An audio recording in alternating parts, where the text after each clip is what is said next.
They said an Omega could never touch the sword of Blackridge. For 300 years it had stood there in the Great Hall, waiting, judging, rejecting every alpha warrior who tried. Kings had failed. Generals had failed. Blood had been spilled on that stone floor by men who believed strength alone could claim it. But on the coldest night of the year, when the council met to decide the fate of the kingdom, a girl with dirt under her nails and scars on her hands stepped forward. She wasn't supposed to be there. She wasn't supposed to exist in their world. And when her fingers wrapped around the hilt, the blade sang. What happened next would shatter everything they thought they knew about power. Stay with me until the end. Drop a like if you're ready for this journey, and comment what city you're watching from. Let's begin. The Great Hall of Blackridge had seen blood before, but never like this. Never the quiet kind, the type that seeped slow and poisoned from within. Erin Vale kept her eyes down as she moved along the stone wall, her bare feet silent against the cold floor. She carried a tray of wine, the crystal goblets trembling slightly in her grip. Not from fear, from cold. The hearths were lit, but their warmth never reached the servants. It never reached her. Above, the vaulted ceiling stretched into shadow. Tapestries hung like forgotten prayers, their threads unraveling at the edges. And in the center of it all, on a raised dais beneath a shaft of moonlight that seemed to fall from nowhere, stood the sword. She'd seen it 1,000 times. Every servant had. You couldn't work in Blackridge and not know the sword. It was older than the kingdom itself, they said, forged in a time when the world was wilder, when power didn't come from bloodlines but from something deeper, something lost. No one had drawn it in 3 centuries. More wine, the voice snapped her back. Lord Cale Varick didn't look at her when he spoke. He never did. To him, Omegas were furniture, useful, replaceable, beneath notice. Aaron stepped forward, filling his goblet with steady hands. Varick was a tall man, sharp-featured, with eyes that calculated every angle before he moved. He wore his authority like a second skin, the kind of power that didn't need to announce itself. "Darius is late," Varick said to the council. "How fitting, a king who can't even respect his own Jawans." Murmurs of agreement rippled through the room. The Alpha Council, 12 of them, seated in a half-circle around the sword, leaned forward like wolves scenting weakness. Aaron moved to the next seat. Lord Theron, broad-shouldered and scarred, waved her off without looking. She stepped back, waiting, invisible. "He's been late before," someone muttered. "Ever since the border skirmishes started. He's been distracted," Varick finished smoothly. "Exactly. And distraction in a king is a disease." The doors at the far end of the hall swung open. King Darius Thorne entered like a storm given human form. He wasn't the tallest man in the room, but he carried himself as if gravity bent differently around him. Dark hair, darker eyes, a jaw that looked carved rather than born. He wore no crown. Never did. Didn't need one. "Gentlemen," Darius said, his voice cutting through the murmurs, "I hope I didn't keep you waiting." Varick smiled. "Not at all, my king. We were just discussing the state of the kingdom." "Were you?" Darius moved to the head of the council, his boots echoing on stone. He didn't sit. "And what conclusion did you reach?" "That we're at a crossroads." Varick stood, spreading his hands in a gesture of false openness. "The southern territories are restless. Our trade routes are being raided, and our allies are beginning to question whether Blackridge still has the strength to lead. Our allies question many things," Darius said. "Most of them irrelevant. Is it irrelevant that we've lost 3 caravans this month? That our people are starving in the outer villages while we sit here debating protocol?" The room shifted. Aaron felt it, the subtle lean of bodies, the way eyes flickered between Darius and Varick. This wasn't just a council meeting. This was a challenge. Darius's expression didn't change. "If you have a solution, Cale, I'm listening." Varick's smile widened. "I do, actually. The sword." Silence dropped like a blade. "The sword," Darius repeated, his tone flat. "Yes." Varick gestured toward the dais. "For 300 years, it has stood there, a symbol of power we can't access, a relic of a time we don't understand. But what if—" He paused, letting the question hang. "What if it's time we stopped waiting for it to choose and started making it choose?" "You want to force the sword," Darius said. I want to claim it. For Blackridge. For the kingdom. Whoever draws that blade will have the authority to unite the territories, to restore order, to lead. And you believe that person is you. Varric's smile didn't falter. I believe it's worth trying. Unless, of course, you'd prefer we continue drifting while our enemies circle. Erin's fingers tightened on the tray. She shouldn't be listening. She shouldn't care. But something about the way Varric spoke, smooth, certain, dangerous, made her skin crawl. Darius was quiet for a long moment. Then he nodded. Fine. Try. Varric blinked. My king? You want to draw the sword? Go ahead. I won't stop you. The council exchanged glances. This wasn't how challenges worked. This wasn't protocol. But Varric recovered quickly. He straightened, smoothing his tunic, and stepped toward the dais. The sword gleamed under the moonlight. Its blade was silver, almost white, with runes etched along the fuller that seemed to shift when you looked at them too long. The hilt was wrapped in black leather, worn smooth by time and countless failed attempts. Varric reached out. His fingers closed around the hilt. Nothing happened. He pulled. His jaw tightened, muscles tensed. The sword didn't move. Erin watched from the shadows, her heart beating faster than it should. She didn't know why, didn't understand the pull she felt, the strange heat building in her chest. Varric pulled harder. His knuckles went white. Sweat beaded on his forehead. The sword stayed exactly where it was. Finally, he let go, stepping back with a forced smile. Well, it seems the sword isn't ready yet. Or you're not worthy, Darius said quietly. Varric's smile cracked. Perhaps we should all try then. See if any of us are worthy enough for a piece of metal. One by one, the council members approached. Lord Theron, who could lift a warhorse, couldn't budge it. Lady Mira, who commanded half the northern territories, wrapped both hands around the hilt and pulled until her arms shook. Nothing. They tried. They failed.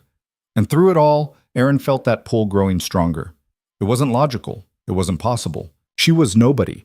A servant, an omega, barely worth acknowledging. The sword was a weapon of kings, of legends. It had nothing to do with her. But her feet moved anyway. She didn't realize she was walking until she was halfway across the hall. What is she doing? Someone hissed. Erin's pulse hammered in her ears. The tray slipped from her hands, goblets clattering to the floor. Wine spread across stone like blood. She didn't stop. Someone stop her! Let her be, Darius said, his voice cutting through the noise. Erin reached the dais. Up close, the sword was even more beautiful and more terrifying. The runes seemed to glow faintly, pulsing in rhythm with her heartbeat. She looked back once. The entire council stared at her, some with contempt, some with confusion. Darius watched her with an expression she couldn't read. She turned back to the sword. Her hand reached out, and when her fingers touched the hilt, the world changed. Heat flooded through her, not painful, but intense, like fire and ice and lightning all at once. The runes blazed gold. The air around her shimmered, and the sword moved. It slid free of the stone with no resistance at all, as if it had been waiting, as if it had always been hers.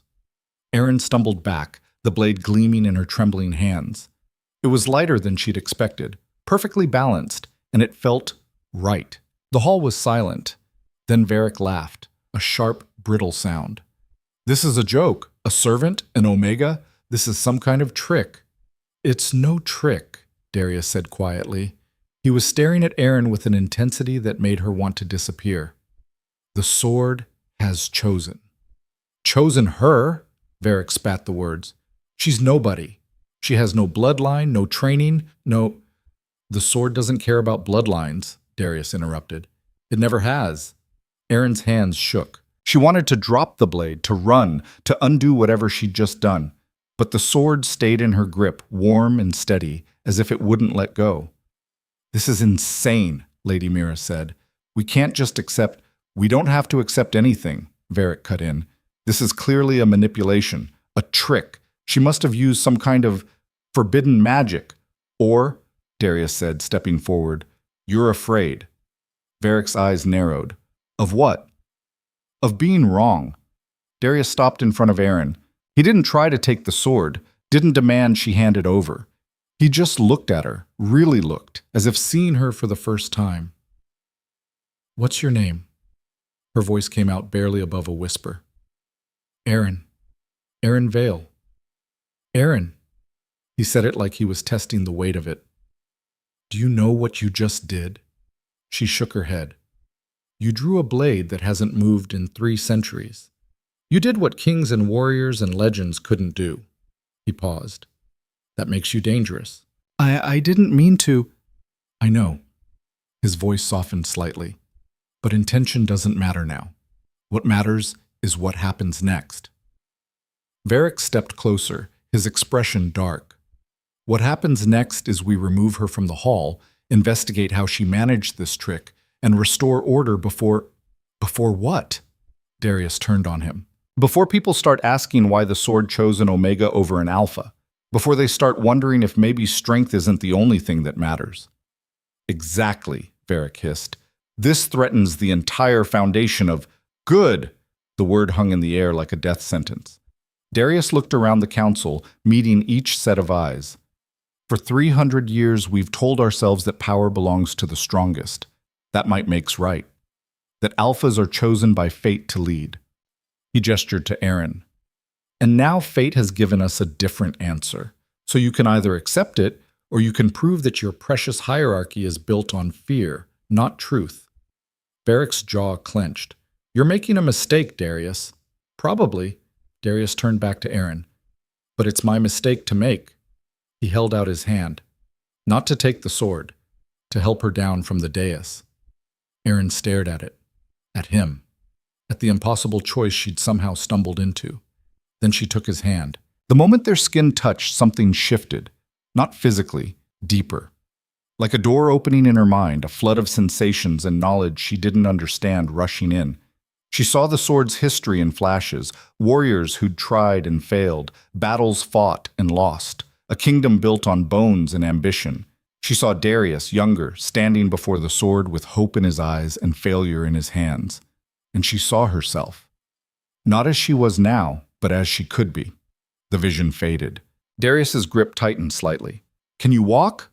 She nodded, though her legs felt like water. He led her down from the dais, past the staring council, toward the doors. No one tried to stop them. No one spoke. But Aaron felt their eyes on her back, heavy as chains. As they reached the exit, Varric's voice rang out. This isn't over, Darius. You can't protect her forever. Darius didn't turn around. I don't need to protect her forever. Just long enough for her to learn to protect herself. The doors closed behind them with a hollow boom. The corridor outside was empty. Aaron's breath came in short gasps, the sword still clutched in her hands. She wanted to drop it, wanted to forget any of this had happened, but when she tried to let go, her fingers wouldn't open. It won't release you yet, Darius said, watching her. Not until you accept what you are. I'm nothing, Aaron said, panic rising. I'm a servant. I shouldn't even be. You're the one the sword chose. That makes you everything. He studied her face. You feel it, don't you? The connection. She did. It was like a second heartbeat, thrumming through the blade into her palms. Like the sword was alive and breathing in sync with her. What does it mean? She whispered. It means your life just became very complicated. Darius started walking, gesturing for her to follow. It also means you're in danger. Varric won't accept this. Neither will most of the council. To them, you're an insult to everything they believe in. Then why are you helping me? He stopped, turning to face her fully. In the torchlight, his features looked harder, older. Because 300 years ago, my ancestor tried to draw that sword and failed. It broke him, turned him bitter, and every king since has tried and failed the same way. His eyes met hers. I tried when I was crowned. I wanted to believe I was worthy of it, that my strength meant something, but the sword didn't move for me either.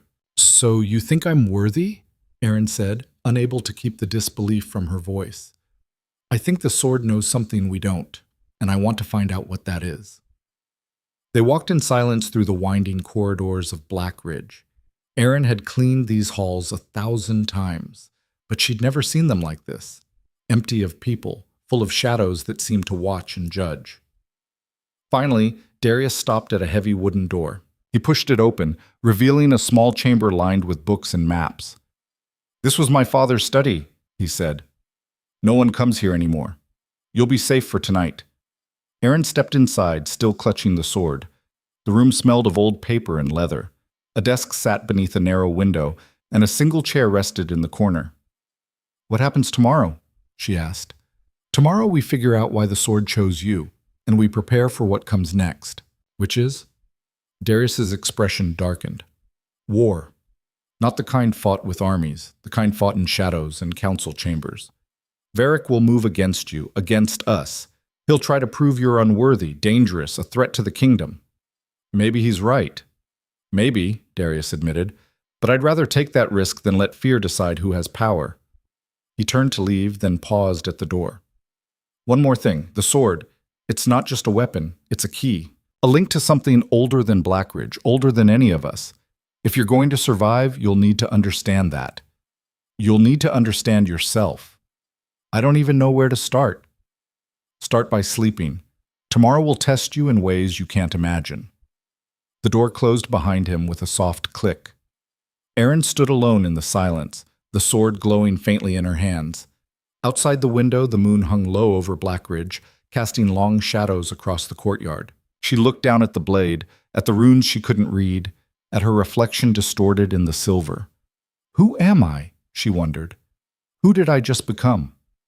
The sword pulsed once, warm and steady, and deep in the stone halls of Blackridge, in chambers where power brokers plotted and predators circled, the word began to spread.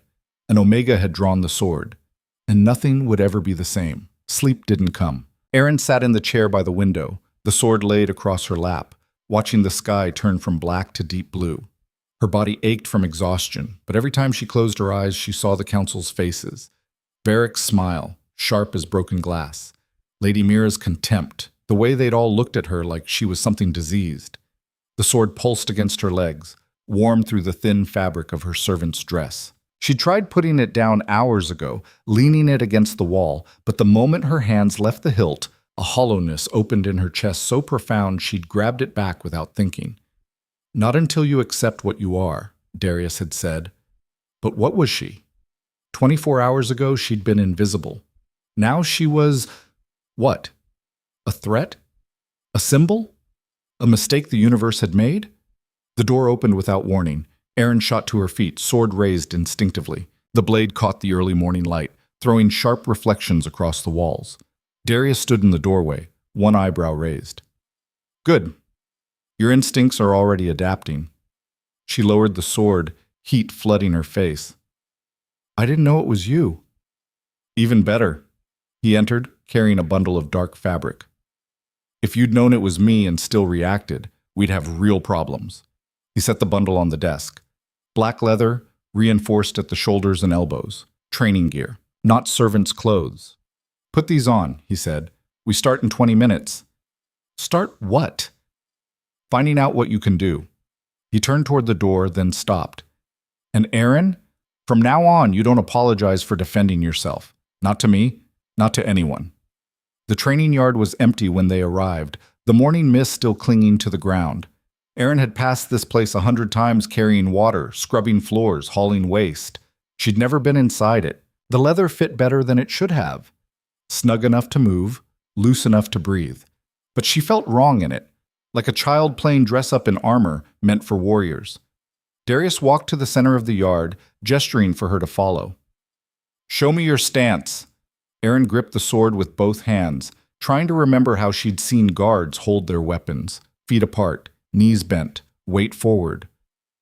"No." She blinked. "No? You're mimicking. I can see every guard you've ever watched in that stance. But the sword didn't choose a mimic." He circled her slowly. "Feel it. The blade.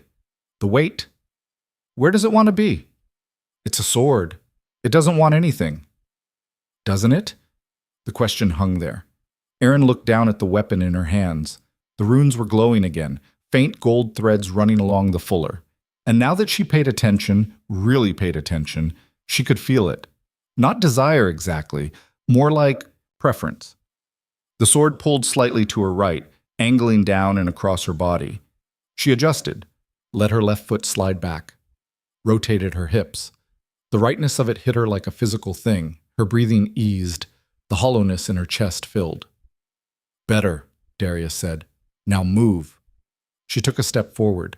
The sword moved with her, flowing through the air like water. Another step. A turn. She'd never held a weapon before, but her body seemed to know what to do, or the sword was teaching her. She couldn't tell which. Stop. She froze mid-swing. Darius was watching her with that intense focus again, the kind that made her feel transparent. You're a natural, or the sword is compensating for your lack of training. Either way, that's going to make people more afraid. Why? Because it means you didn't earn this through years of practice. You didn't pay in blood and sweat and failure. You just picked it up. He crossed his arms. To someone like Varric, that's not destiny. That's theft. I didn't steal anything. I know, but convincing them of that is a different problem. He paused. There's something else you need to understand. The sword isn't just a weapon. It's a conduit. People who've studied the old texts believe it connects to something deeper. A power source we've lost access to. What kind of power? The kind that doesn't care about alpha or omega. The kind that existed before we invented hierarchies. He met her eyes. The kind that scares people who built their lives on those hierarchies. A voice called from across the yard. How touching! Varric stood at the entrance, flanked by 2 guards. He wore formal council robes, deep crimson with gold threading. The uniform of authority. Darius didn't turn. This is a private training session, Kyle. Is it? Varric stepped forward, his boots crunching on gravel.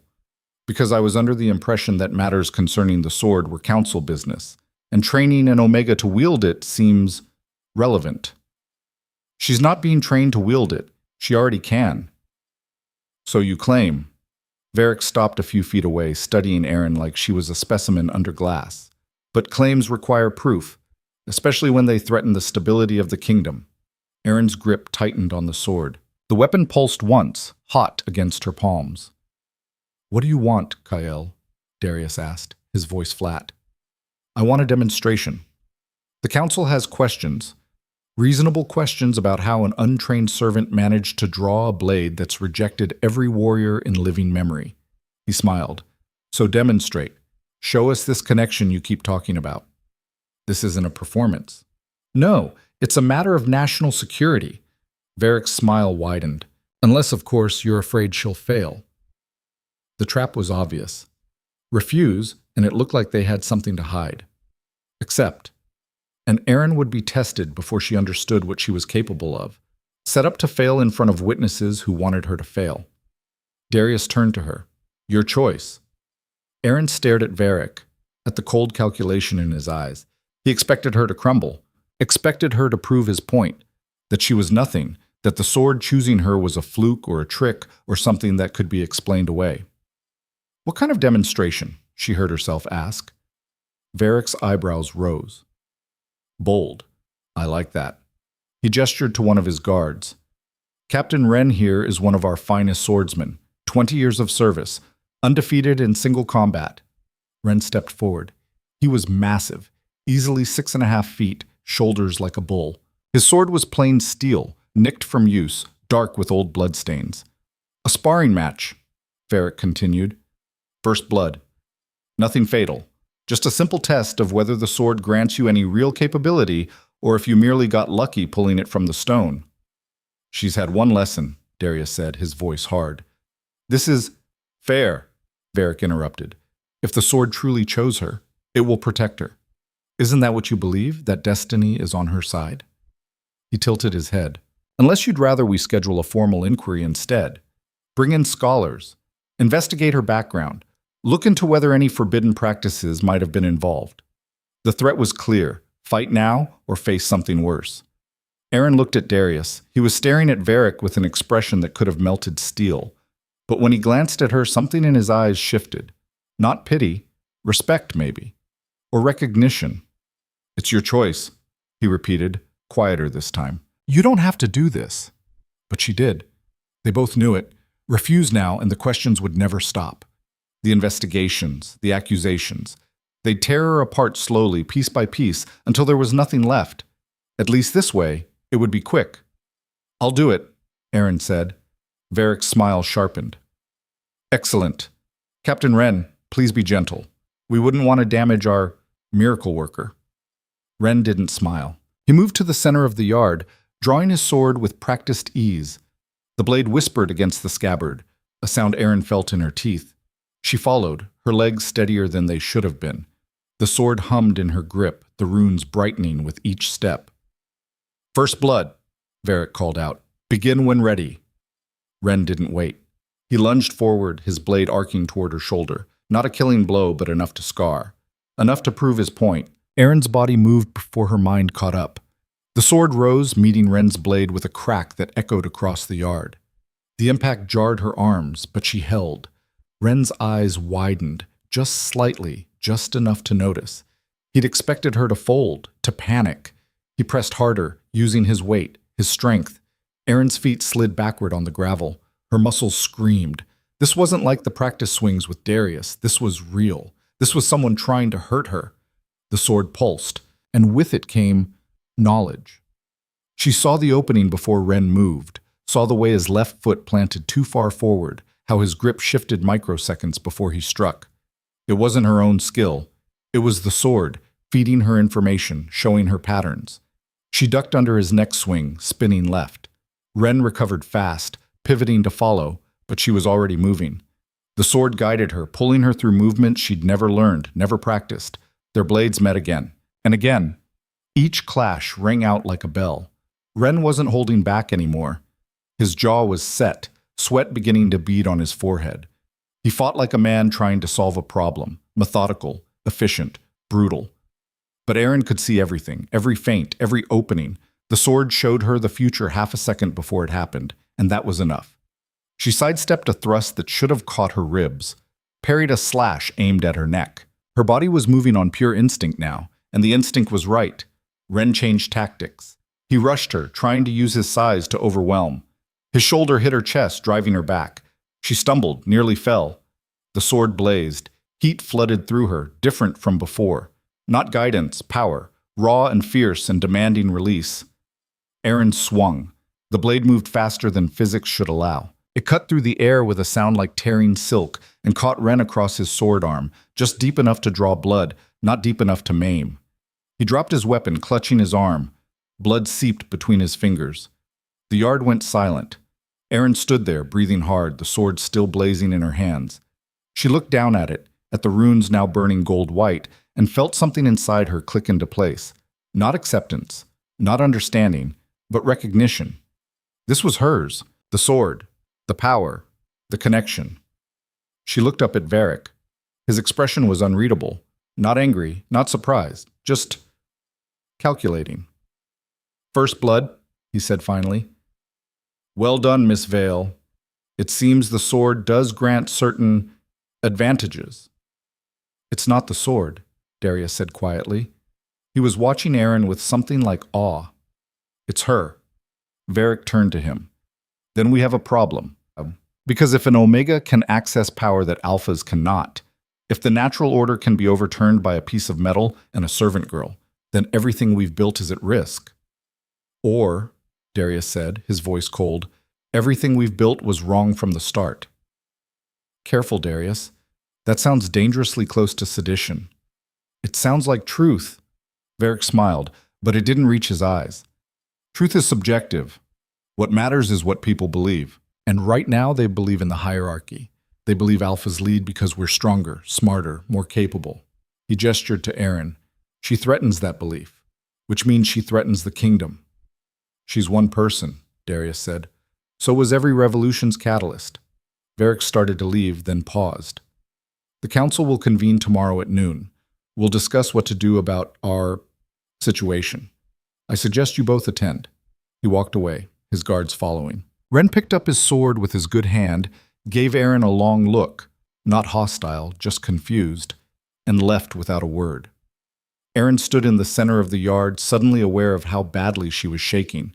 The sword's glow was fading, returning to dull silver. Her arms felt like lead. "You did well," Darius said. "I didn't do anything. The sword is a tool. You wielded it. There's a difference." "Is there?" Erin looked at him. "Because it felt like I was just following instructions. Like a puppet. At first, maybe. But that last strike, when you drew first blood? Darius shook his head. That was you. The sword gave you the opening, but you took it. That requires courage, decision, things no weapon can provide. Aaron wanted to believe him, but the hollow feeling was back, worse than before. She'd won the fight, proven something, and all it had done was make everything more complicated. What happens tomorrow? She asked. Varric will push for a formal inquiry. He'll try to prove you're dangerous, unstable, a threat that needs to be contained. And if he succeeds? Darius met her eyes. Then we'll have bigger problems than a council meeting. The rest of the day passed in a blur. Darius arranged for Aaron to stay in the study, away from the servants' quarters. Food appeared at regular intervals.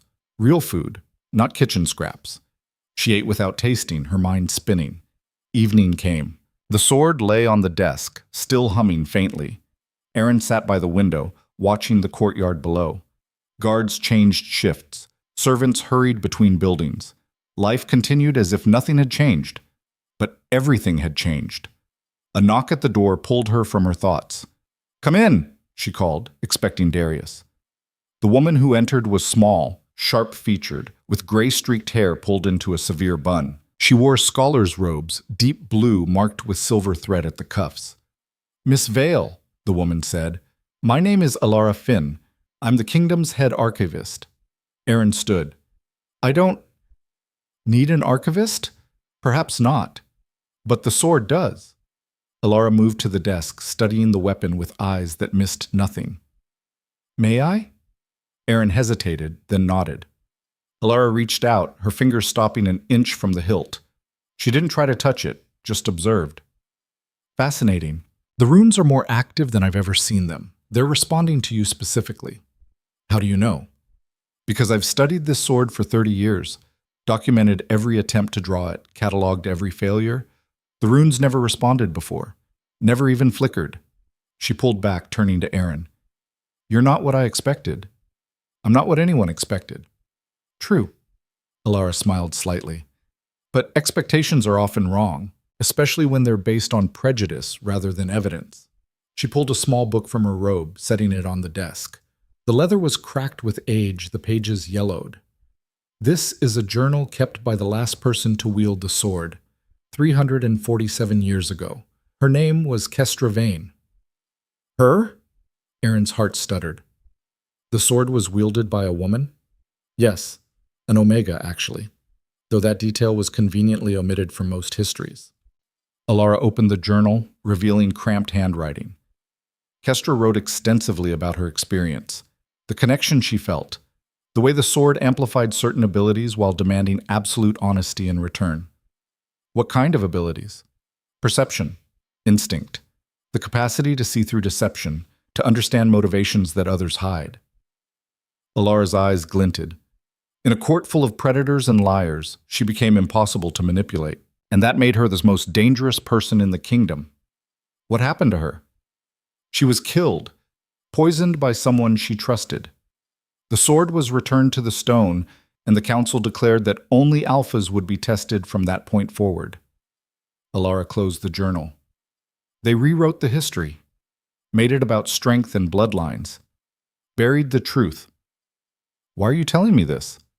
Because you need to know what you're facing. Varric isn't stupid. He knows the real history, or at least suspects it. And he knows that if you succeed, if you prove that Omegas can wield power as effectively as Alphas, it threatens everything he's built his life on. Aaron sank into the chair. "So I'm going to die, just like Kestra." "Not necessarily. Kestra was alone. She had no allies, no one willing to stand with her against the council." Alara placed a hand on Aaron's shoulder, brief, surprising. "You have Darius, and you have me. It's not much, but it's more than she had." "Why would you help me? You don't know me." "No, but I know the truth when I see it. And I'm tired of watching it be buried." She left the journal on the desk, departing as quietly as she'd arrived. Aaron opened the book with trembling hands. Kestra's handwriting was elegant, controlled. The first entry was dated spring, 3 centuries past. "The sword chose me today. I don't know why. I don't know what I'm supposed to do, but I can feel it, a presence, ancient and vast, watching through the blade. It sees me, really sees me, and it's terrifying. Aaron kept reading as the sky darkened outside. Entry after entry, Kestra described the same things Aaron was experiencing. The connection, the knowledge that came unbidden, the way people's lies became transparent, their fears obvious. But she also described the isolation, the way even her allies looked at her differently. The constant awareness that she was being tested, judged, measured against impossible standards. The final entry was short. They're coming for me tonight. I can see it in their faces, the decision already made. The sword warns me, but there's nowhere to run. If I flee, I prove their fears right. If I fight, I become the monster they claim I am. So I'll stay. I'll face them. And maybe someday someone else will draw this blade and do what I couldn't. Finish what I started. Make them see. The page ended there. Aaron closed the book, her chest tight. Kestra had died rather than run, had chosen dignity over survival. Was that what Aaron was supposed to do? Walk into tomorrow's council meeting knowing they wanted her gone? Prove she wasn't a threat by letting them destroy her? The sword pulsed on the desk. Warm. Steady. No, something inside her whispered. Kestra died because she was alone. You're not. A plan began to form. Not a good plan, not even a smart one, but it was hers. She spent the night reading Kestra's journal, memorizing every detail, every warning, every hard-won lesson about court politics and survival. When dawn came, Aaron was ready. The great hall was packed. Every council member present, plus dozens of nobles, guards, and officials Aaron didn't recognize. They filled the space like a jury, their faces ranging from curious to hostile. Aaron walked down the center aisle, the sword strapped to her back. She'd spent an hour that morning practicing the buckle, getting it right. The weapon's weight was familiar now, comforting even. Darius stood at the front, his expression neutral. But when their eyes met, he nodded once. You've got this. Varric sat in his council seat, fingers steepled. Miss Vale, thank you for joining us. Did I have a choice? Murmurs rippled through the hall. You didn't talk back to the council, not if you were smart. Varric's smile was thin. Everyone has choices. We're here to discuss yours. And mine, Darius asked quietly. You're welcome to speak, my king. This is a council matter after all. We make decisions together. Varric's tone made it clear how hollow that together was. Then let's be clear about what we're deciding, Darius said. Aaron drew the sword. The sword accepted her. Those are facts. Facts require context, Lady Mira interjected. She was older than Varric, her face a map of hard years and harder decisions. The sword was placed in the stone during a different time, when our understanding of power and hierarchy was incomplete. You mean when Omegas were allowed to challenge for leadership? Alara's voice cut through from the side. She stood near the wall, arms crossed. When merit mattered more than designation? Watch your tone, Archivist, Mira snapped. You're here as a witness, not a participant. Then let me witness clearly. The last person to wield that sword was an Omega. Her name was Kestra Vane. She ruled for 3 years before she was murdered by this very council. The hall erupted. Shouts, denials. Varric slammed his hand on the armrest. Silence! The noise died slowly. Those are serious accusations, Varric said, based on questionable sources, based on the council's own records, Alara shot back, which I can produce if you'd like, including the meeting minutes where her assassination was approved. Varric's jaw tightened. Ancient history. Irrelevant to... It's completely relevant, Darius interrupted, because it proves this has happened before. The sword chose an Omega. She was effective, and she was killed because people like you couldn't accept that power doesn't care about your hierarchies. Power cares about order, Varric said, his voice dropping to something dangerous. Without order, we have chaos. Without hierarchy, we have anarchy. Is that what you want? To tear down everything our ancestors built? If our ancestors built it on murder and lies? Yes. The word hung there like a grenade. Varric stood slowly. You're advocating for revolution. I'm advocating for truth. They're the same thing. Varric turned to the council. You all hear this? Your king, your alpha king, is choosing an Omega servant over the stability of the kingdom, over you, over everything we stand for. He's choosing what's right, Aaron said. Every eye turned to her. You want to talk about order? She continued, her voice steadier than she felt. Fine, let's talk about it. For 300 years, you've maintained order by telling Omegas they're less, that we're weaker, dumber, worth less than Alphas. You've built an entire society on that lie. It's not a lie, someone shouted from the crowd. Alphas are stronger. Some are, some aren't. Just like some Omegas are smart and some aren't. Some are brave and some aren't. The designation doesn't determine the person. She looked at Varric. But it's convenient for you to pretend it does. Because if we're naturally inferior, you don't have to feel guilty about what you've done to us. You can call it order instead of oppression. Careful, girl, Varric said softly. You're making accusations you can't prove. Can I? Aaron reached back, drawing the sword. The blade sang as it cleared the sheath, runes blazing. This sword was made to find truth, to cut through lies. That's what Kestra wrote in her journal. That's what I felt when I drew it. She pointed the blade at Varric. So let me ask you a question, Lord Varric. Do you believe in the hierarchy because it's true, or because it keeps you in power? The sword pulsed, hot, insistent, and in that moment, Aaron knew, not guessed, knew. She could see the fear behind Varric's eyes, the desperation. He didn't believe in the hierarchy. He never had. He just needed everyone else to believe so he could stay relevant. You don't, she said quietly. You don't believe any of it. Varric's expression cracked, just for a second, just long enough for everyone to see. This is madness, he said, but his voice had lost its certainty.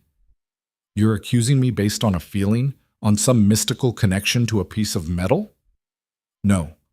I'm accusing you based on what I can see. Aaron lowered the sword but didn't sheath it.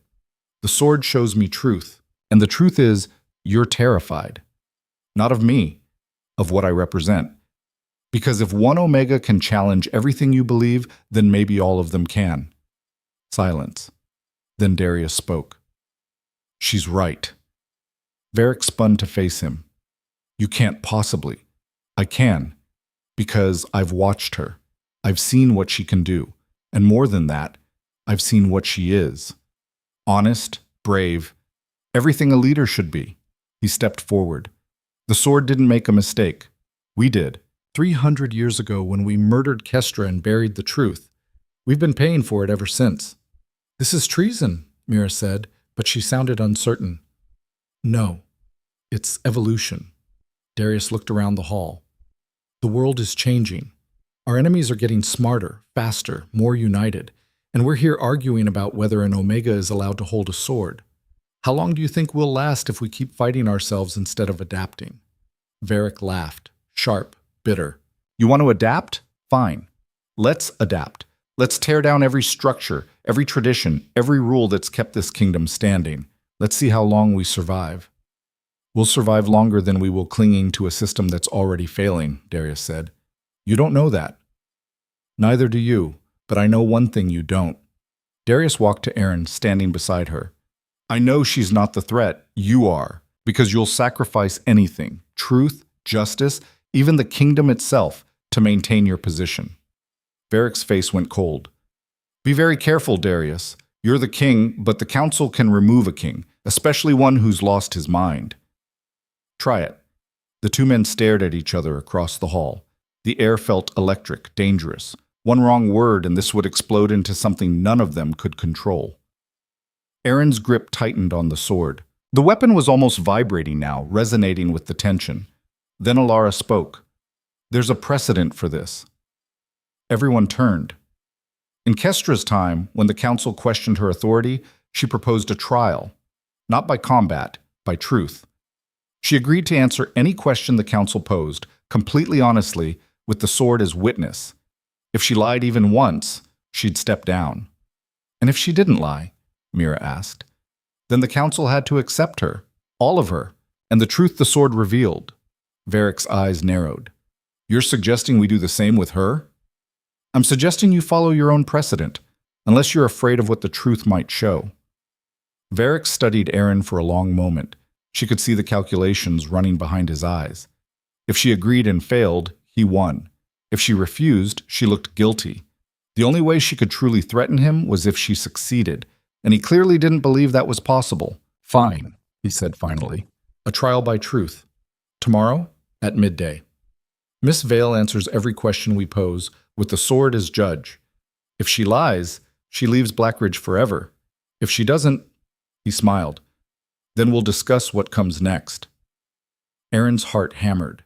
This was worse than the sparring match. Combat had rules, physical limits, but questions? They could ask anything. Dig into every fear, every doubt, every moment of weakness she'd ever had. Aaron, Darius said quietly, you don't have to— Yes, I do. She looked at Varric. Tomorrow, midday. Ask whatever you want. Varric's smile widened. Oh, I intend to. The council dispersed slowly, murmuring among themselves. Aaron stood in the center of the hall, the sword still in her hand, and wondered what she'd just agreed to. Darius waited until they were alone before speaking. That was brave, and possibly stupid. Probably both.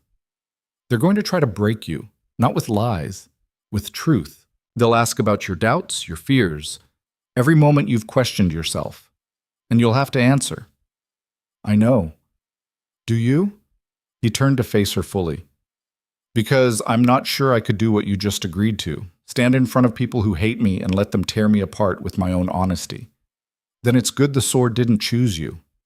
The words came out sharper than she intended. Darius blinked, then, surprisingly, laughed. You're right, it is. He sobered. But that doesn't mean I won't stand with you when they do it. You might not have a choice. If I fail, you won't. You don't know that. No, but I believe it. That has to count for something. They walked back to the study in silence. The sun was setting, painting the sky in shades of orange and purple. Aaron had never paid much attention to sunsets before. There'd never been time. Now she wondered how many more she'd see. That night, sleep was impossible again. Aaron paced the study, the sword on the desk, Kestra's journal open beside it. She read the passage about the trial over and over. They asked me everything, things I'd buried so deep I'd almost forgotten them, and I answered, every question, every doubt, because the sword doesn't allow lies, not to others, not to yourself. By the end, I was hollow, but I was free. Free. The word felt distant. Aaron didn't feel free. She felt trapped. By choices she'd made, by circumstances she couldn't control, by a destiny she'd never asked for. But maybe that was the point. Maybe freedom wasn't about comfort.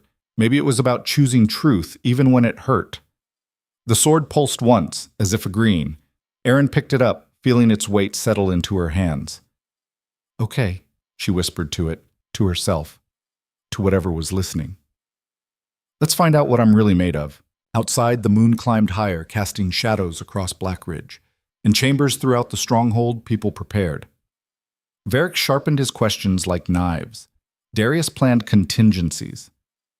Alara searched records for any precedent that might help. And in the servants' quarters, where Aaron had slept for years, her former companions whispered about the girl who'd somehow become impossible. Some spoke with awe, some with resentment. All of them wondered the same thing. When the trial came, would she survive it? Or would she break like everyone expected? Dawn came too fast. Aaron stood at the window, watching the first light creep across the courtyard. She hadn't slept. Hadn't even tried after the third hour of staring at the ceiling, her mind spinning through every possible question Varric might ask, every weakness he might exploit. The sword lay across her lap, warm and steady. It had pulsed through the night, not constantly, but in moments when her thoughts grew too dark. Like it was reminding her it was there, that she wasn't alone. She wasn't sure if that made things better or worse. A knock broke the silence. Alara entered without waiting for permission, carrying a tray with bread, cheese, and something that smelled like tea but looked darker. Eat, the archivist said, setting it on the desk. You'll need your strength. I'm not hungry. I don't care. Eat anyway. Alara poured the dark liquid into a cup. This is thornbark tea. Tastes like dirt, but it'll keep you sharp. Kestra used to drink it before council meetings. Aaron took the cup, sipping cautiously. Alara wasn't wrong about the taste. Did it help her? She died anyway, so probably not. Alara's bluntness would have been shocking a few days ago. Now it was almost comforting. But she lasted longer than anyone expected. That counts for something. Does it? Yes. Alara sat in the chair across from her, folding her hands. I've been thinking about what Varric will ask. He's smart. He won't go for obvious questions. He'll dig deeper, ask about your motivations, your fears, try to make you look power-hungry or unstable. I'm not power-hungry. I know, but he'll try to frame it that way, make it seem like you drew the sword on purpose, that you manipulated events to get here. She paused. You need to be ready to defend not just your actions, but your right to have made them. Aaron set down the cup. How do I defend something I don't understand myself? By being honest about that. The sword responds to truth, remember? Even uncomfortable truth. Alara leaned forward. Varric expects you to be defensive, to justify yourself. Don't. Just answer what's asked, nothing more. Let the sword do the rest. And if the sword says I'm lying, then you probably are, to yourself, if no one else. Alara's eyes softened slightly. The hardest truths are the ones we hide from ourselves. But if you're going to survive this, you need to face them. Footsteps in the corridor. Darius appeared in the doorway, already dressed in formal robes, black and deep blue, the colors of authority. He looked like he hadn't slept either. It's time, he said quietly. The great hall was even more packed than yesterday. Every seat filled, people standing along the walls. Aaron spotted faces she recognized from the servants' quarters. Mara, who'd shared her sleeping pallet for 2 years. Old Hem, who used to sneak her extra bread. They wouldn't meet her eyes. The council sat in their elevated seats, Varric at the center. He'd dressed for the occasion too, crimson robes trimmed with gold, a heavy chain of office across his shoulders. The uniform of judgment. Aaron walked to the center of the hall, the sword strapped to her back. Each step echoed. She could feel hundreds of eyes tracking her movement, weighing her, measuring her against whatever stories they'd heard. When she reached the designated spot, a circle marked in the stone floor, she stopped and waited. Varric stood. We are here to conduct a trial by truth. Miss Erin Vale will answer questions posed by this council. The sword of Blackridge will serve as witness to her honesty. Should she lie, the sword will know. Should she refuse to answer, we will consider that an admission of guilt. He paused. Do you understand the terms, Miss Vale? Yes. Then let's begin. He gestured to Lady Mira. Lady Mira will ask the first question. Mira rose, her face carved from stone. Why did you approach the sword? Simple, direct. Aaron took a breath. I don't know. Murmurs rippled through the hall. You don't know? Mira's eyebrow arched. You just happened to walk toward a sacred relic during a council meeting? I felt pulled, like something was calling me. I didn't plan it. I didn't even think about it.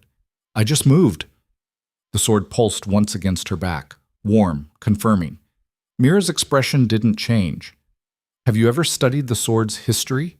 Read texts about it? No, servants can't read. The words came out bitter. We're too busy cleaning up after people who can. Another pulse. Truth. Next question, Varric said smoothly. Lord Theron? Theron stood, massive and scarred. What do you want? Power? Status? Revenge for how you've been treated? Aaron met his eyes. I want to survive this. That's not an answer. Yes, it is. 2 days ago I was invisible. Now I'm standing in front of the entire council being interrogated. I didn't ask for this. I didn't want it, but I'm here, so I'm trying not to die. The sword pulsed. Steady, true. Theron sat down looking vaguely uncomfortable. Interesting, Varric said. You claim you want to survive, yet you agreed to this trial. That seems contradictory. You didn't give me a choice. There's always a choice. You could have fled, gone into hiding, and spent the rest of my life running. That's not surviving. That's just dying slowly. Aaron felt heat building in her chest, anger finally breaking through the fear. You backed me into a corner and called it a choice. Don't pretend that's the same thing. The hall went quiet. You didn't talk to Varric like that, not if you valued your life. But the sword pulsed. Truth. Varric's smile thinned. Your anger is noted. Let's move on. Tell me, do you believe you're better than alphas? The trap was obvious. Say yes, prove his point about Omega arrogance. Say no, undermine her own position. No, Aaron said carefully. I believe I'm different. The sword chose me for reasons I don't understand. That doesn't make me better or worse. It makes me relevant to whatever this is. And what is this, in your opinion? A test for all of us, to see if we can accept something we don't understand or if we'll destroy it because it scares us. Varric's eyes narrowed. You think we're scared of you? I think you're terrified. The words came out before she could stop them. Not of me specifically, of what I represent. Because if an Omega can hold the sword, if power doesn't follow the rules you've spent your life believing in, then maybe nothing is as fixed as you thought. Maybe the hierarchy you've built your entire identity on is just made up. The sword blazed. Heat flooded down her spine into her legs, making her stance wider, more stable. Varric's jaw tightened. Careful, girl. You're making accusations. I'm answering your questions. You asked what I think. This is what I think. Then let me ask you something else. Varric descended from his seat, moving closer. Do you hate alphas for what we've done to you, for how we've treated omegas? Aaron wanted to say yes, wanted to unleash every bit of rage she'd swallowed over the years, every insult ignored, every beating taken, every moment she'd made herself small just to survive. But the sword pulsed, demanding truth. Some of you, she said finally, the ones who enjoy it, who go out of their way to make us suffer because it makes them feel powerful. She looked directly at Varric. But not all. Some alphas are just people caught in the same system I am. They didn't create it. They just benefit from it. And that makes it acceptable? No. It makes it complicated. Aaron's voice steadied. Hate is easy, it's clean, but it's also lazy. Real change requires seeing people as more than their designation, even when they don't see you the same way. The sword pulsed 3 times, fast and hot. The runes were glowing now, visible even through her shirt. Varric stared at her. For the first time since this started, he looked genuinely unsettled. Enough philosophy, he said. Let's talk about actions. You've been training with King Darius. Why? Because he offered to teach me. And you didn't question his motives? Of course I questioned them. I question everything now, but the alternative was staying ignorant, and ignorance feels like a slower way to die. So you admit you're learning to fight, to use the sword as a weapon. I'm learning not to get killed with it. There's a difference. Is there? Varric circled her slowly. Because it seems to me you've become quite comfortable wielding power, comfortable enough to challenge this council, to question our authority, to suggest we're afraid. You are afraid? Prove it. The challenge hung in the air. Aaron could feel the crowd leaning forward, waiting. This was what they'd come for, the spectacle, the breaking point. The sword pulsed again, harder this time. And with it came that flood of knowledge, the same way it had during the fight with Ren. She could see Varric's fear mapped across his face, the micro-expressions he tried to hide, the way his hands clenched when she spoke about change, the pulse in his throat that jumped when she questioned the hierarchy. You're afraid because you're not as smart as you pretend to be, Aaron heard herself say. The words came from somewhere deeper than thought. You've built your reputation on manipulation and control, on being 3 steps ahead, but the sword shows me things, patterns, lies, fears, and I can see you, Lord Varric. I can see that underneath all that confidence, you're just a man who's terrified of becoming irrelevant. Varric's face went pale, then red. How dare you? You asked me to prove it. I am. You're making wild accusations based on nothing, based on truth. That's what this trial is about, isn't it? The sword was burning now, hot enough that sweat ran down Aaron's back. The runes blazed gold-white, illuminating the entire circle around her. Enough! Varric's composure cracked. This is exactly what I warned against. She's using some kind of manipulation, some forbidden... The only thing forbidden here is honesty, Darius said, standing. She's answering your questions. You just don't like the answers. She's attacking me. No, she's defending herself. There's a difference. Darius moved to stand beside Aaron. The gesture was deliberate, public, a king choosing sides. Ask your questions or step down. Varric's eyes flickered between them. Aaron could see the calculation running, how to salvage this, how to turn it back to his advantage. Fine, he said finally. One more question, and this one I want the council to hear very carefully. He turned to face Aaron fully. If you had the power to remake Blackridge, to restructure society however you wanted, what would you do? Trap. Complete, perfect trap. Whatever she said would be used against her. Claim she'd change nothing, prove she's weak. Claim she'd change everything, prove she's dangerous. The sword pulsed, insistent, demanding. I'd make it so designation didn't determine worth, Aaron said quietly. I'd make it so Omega children could learn to read, so they could choose their own paths instead of having paths chosen for them. I'd make it so strength was measured by character, not biology. By what you do, not what you are. So you would destroy the hierarchy. I'd destroy the parts of it built on cruelty. The rest, I don't know. Maybe some hierarchy is necessary, but it should be earned, not inherited. And who decides what's earned? You? No, everyone, that's the point. Varric laughed, sharp, triumphant. There it is. You want democracy, mob rule, the kind of chaos that destroyed kingdoms before ours was even founded. I want fairness. If that's chaos to you, maybe the problem isn't me. The sword blazed so bright people in the back of the hall shielded their eyes. Aaron felt like she was burning from the inside out, every truth she'd ever swallowed rising up, demanding to be spoken. This trial is over, Varric declared. The council has heard enough. The council hasn't voted, Mira interrupted. She was watching Aaron with an expression that might have been respect or calculation. We need to determine if she lied. She didn't lie, Alara called from the side. The sword confirmed every answer. You all saw it. The sword's judgment is unclear. The sword's judgment is perfectly clear, Darius said coldly. You just don't like what it's saying. What it's saying is that she's dangerous, that she wants to tear down everything we've built.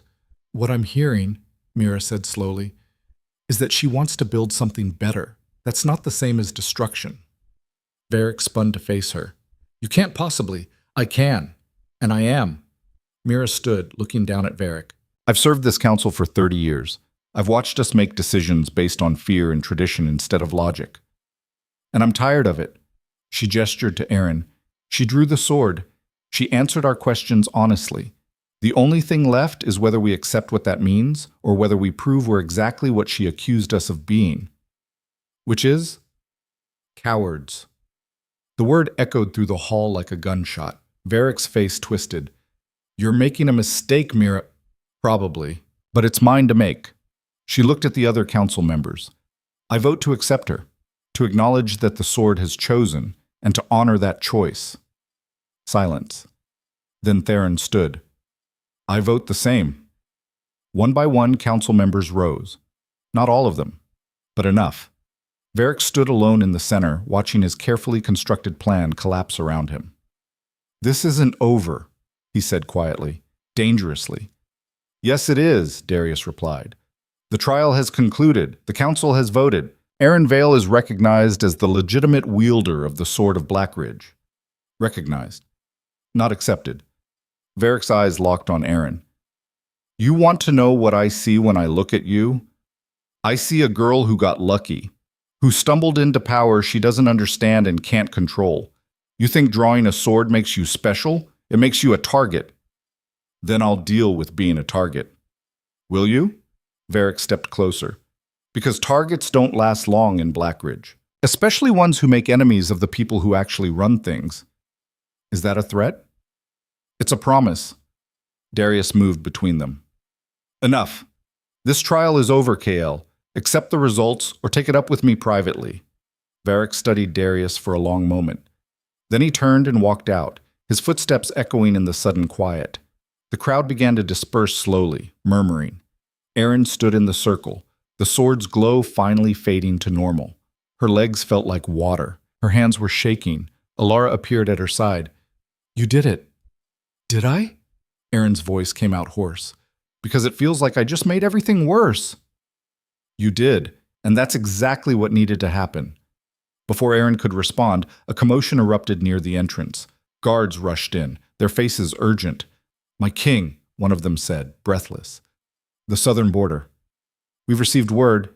There's been an attack." Darius's expression hardened. "What kind of attack?" "Raid on the border settlement of Thornhaven. 20 dead, supplies burned. The raiders left a message." "What message?" The guard hesitated. "They want the Omega who drew the sword. They say if we don't deliver her within 3 days, they'll burn every settlement from here to the capital." The hall went silent. Aaron felt the blood drain from her face. "Me?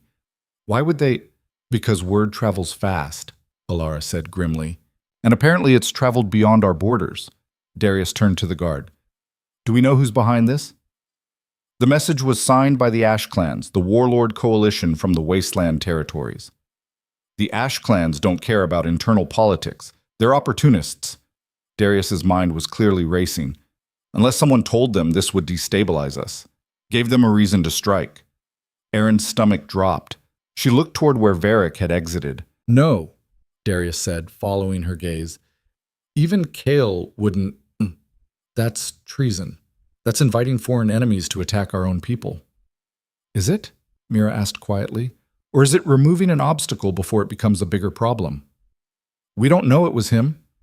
We know the timing is convenient, and we know Varric." Mira's expression was grim. "The question is what we do about it." All eyes turned to Aaron. She wanted to run, wanted to disappear into the shadows where she'd spent her whole life. But the sword was warm against her back, and the weight of it felt different now. Not like a burden, like an anchor. "What are you thinking?" Darius asked her quietly. "I'm thinking I'm tired of hiding." The words surprised her. "I'm thinking if they want me, they can come get me, but I'm not going to let innocent people die because I'm too scared to face whatever's coming." "That's suicide," Mira said bluntly. "The Ash Clans are brutal. They don't take prisoners. They don't negotiate. If you go out there, then I go out there." Aaron turned to Darius. "You said the sword is connected to something older, something we don't understand. Maybe it's time we figure out what that is, before more people die. You don't know how to control it yet. You've had 2 days of training. Then I learn fast, or I die trying. Either way, it's better than sitting here waiting for them to burn down the kingdom looking for me." Darius stared at her like he was seeing someone new. "You understand what you're suggesting? Going to meet the Ash Clans is insane, I know, but so is everything else that's happened." Aaron's jaw set. "I didn't ask for this, but it's mine now, so I'm going to deal with it." The conviction in her voice surprised even her. A week ago, she would have bent, would have apologized, made herself small, whatever it took to survive. But the sword had changed something, or maybe it had just revealed what was already there. "I'm going with you," Darius said. "You can't. You're the king, which means I don't abandon my people, especially ones under my protection." He turned to Mira. "You're in command while I'm gone. If Varric makes a move, arrest him." "On what grounds?" "Figure it out. You're smart enough." Mira's lips twitched.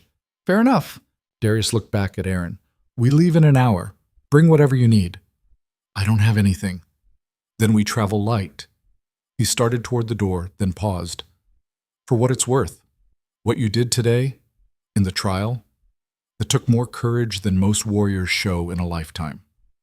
I was terrified the whole time. I know, that's what made it brave." He left. The hall emptied slowly until only Aaron and Alara remained. "This is a trap, you know," Alara said. "Going out there. Even if Varric didn't arrange it, the Ash Clans aren't going to welcome you with open arms." "I know." "Then why go?" Aaron touched the sword's hilt. "Because if I don't, this cycle never ends. They'll keep using me as an excuse to attack, to create chaos, to prove I'm dangerous. Better to face it directly." "That's very noble. Also very stupid." "Yeah." Aaron smiled despite herself. "I'm figuring that out." Alara pulled something from her robes, a small leather-bound book, newer than Kestra's journal. "Take this. It's my research on the sword. Everything I've learned in 30 years. It's not much, but it might help." Aaron took it carefully. "Thank you." "Don't thank me yet." You might not survive long enough for it to matter. Alara's expression softened. But if you do, come back. We need people like you, even if we don't deserve them. An hour later, Erin stood in the courtyard, the sword strapped to her back, Alara's book tucked in a satchel Darius had provided. The king was mounted on a dark warhorse, leading a second horse toward her. "You know how to ride?" he asked. "No." "Of course not." He dismounted, moving to help her up. "Hold the reins like this. Don't pull too hard or she'll think you want to stop, and try not to fall off." Very helpful. Despite everything, he smiled. "You'll figure it out. You seem to be good at that." They rode through Blackridge's gates as the sun climbed higher. Behind them, the stronghold grew smaller. Ahead, the southern territories stretched out, wild, dangerous, and utterly unknown. Erin had never been beyond the walls, had never seen anything but stone corridors and courtyards. Now she was riding toward an enemy she didn't understand, with powers she couldn't control, and a king who'd bet his throne on her survival. The absurdity of it should have been paralyzing. Instead, she felt something else. Something she hadn't felt in her entire life. Purpose. "How long until we reach Thornhaven?" she asked. 2 days if we push hard, 3 if we're careful. And if the Ash clans are waiting, then we find out what you're really capable of. The road stretched ahead, dusty and uncertain. Erin gripped the reins tighter, feeling the sword's pulse against her back. Whatever was coming, she'd face it. She just hoped she'd survive long enough to matter. They traveled in silence for the first few hours, the landscape shifting from cultivated fields to rougher terrain. The road narrowed, winding through hills that felt older than memory. Darius rode slightly ahead, his posture alert. Watching. "You're expecting trouble," Erin said. "Always. Especially now." He glanced back at her. "How are you holding up?" "Sore, confused, terrified. Pick one." "All valid." He slowed until they were riding side by side. "Can I ask you something?" "Depends on the question." "Fair enough." He was quiet for a moment. "When you drew the sword, that first moment, what did you feel?" Erin thought back. The memory was already taking on a dreamlike quality, sharp but distant. Recognition, like I'd been waiting for something my whole life without knowing it, and suddenly there it was. And now? Now it feels like responsibility, like I picked up something I can't put down, and it's changing me whether I want it to or not. Does that scare you? Everything scares me. She looked at him. Does that bother you? That the person carrying your legendary sword is basically terrified all the time? No, it makes you human. Darius's expression was hard to read. The people who aren't scared are usually the ones who get everyone killed. They camped that night in a clearing off the main road. Darius built a fire while Erin tried to figure out how to make her aching legs stop screaming. Riding was nothing like walking. Every muscle hurt. "You did well today," Darius said, handing her dried meat and bread. "First time on a horse, and you didn't fall off once." "I came close. Several times." "But you didn't. That's what matters." They ate in comfortable silence, the fire crackling between them. Above, stars scattered across the sky like thrown salt. "Can I ask you something now?" Erin said. "Fair's fair." "Why are you really doing this? Protecting me, I mean. You could have let Varric win. Avoided all this." Darius stared into the fire. "My father taught me that power without purpose is just cruelty wearing a crown. He was not a good man, but he understood that much." He looked up at her. "When I saw you draw that sword, I saw purpose. Real purpose. Not the manufactured kind we pretend matters in council meetings. And I thought, maybe this is a chance to do something that actually means something. Or maybe you're just tired of Varric." He laughed. "That too." Erin pulled out Alara's book, flipping through pages by firelight. Most of it was dense research, historical accounts, linguistic analysis of the runes. But toward the back, Alara had written something in her own hand. "The sword doesn't grant power, it reveals it. Whatever abilities you develop were always there. The blade just shows you how to access them. Which means the question isn't what the sword can do, it's what you're capable of when you stop limiting yourself." "What does it say?" Darius asked. Aaron read it aloud. He was quiet for a long moment. That's actually terrifying. Why? Because it means the sword chose you for who you already are, not for who you might become. He met her eyes across the fire. It saw something in you that you didn't see in yourself. Great. No pressure. But despite the sarcasm, something warm settled in Aaron's chest. Not confidence. Not yet. But maybe the beginning of it. They took turns sleeping, Darius insisting on first watch. Aaron tried to protest. She was used to staying up late, used to working through exhaustion. But the moment her head touched the bedroll, sleep dragged her under like a tide. She dreamed of the sword, of standing in a vast empty space with the blade in her hands, runes blazing, and in the distance, something watched, something ancient and patient and impossibly vast. Not yet, it seemed to say. But soon you'll understand. She woke to Darius shaking her shoulder, his hand over her mouth. She started to speak, but he shook his head sharply. Quiet. Then she heard it. Horses. Multiple. Moving fast. Darius gestured toward the darkness beyond the fire. Aaron's heart hammered as she grabbed the sword, moving silently to where he'd indicated. The riders appeared moments later, 6 of them, armed and armored, but not Blackridge soldiers. Their armor was patchwork, scavenged, brutal, marked with ash-colored paint. The Ash clans. The lead rider dismounted, studying their camp with cold efficiency. "Where's the girl?" Darius stepped into the firelight. "Who's asking?" "Someone who knows she's worth more alive than dead. For now." The rider, a woman, Aaron realized, with scars crossing her face like a road map, gestured to her companions.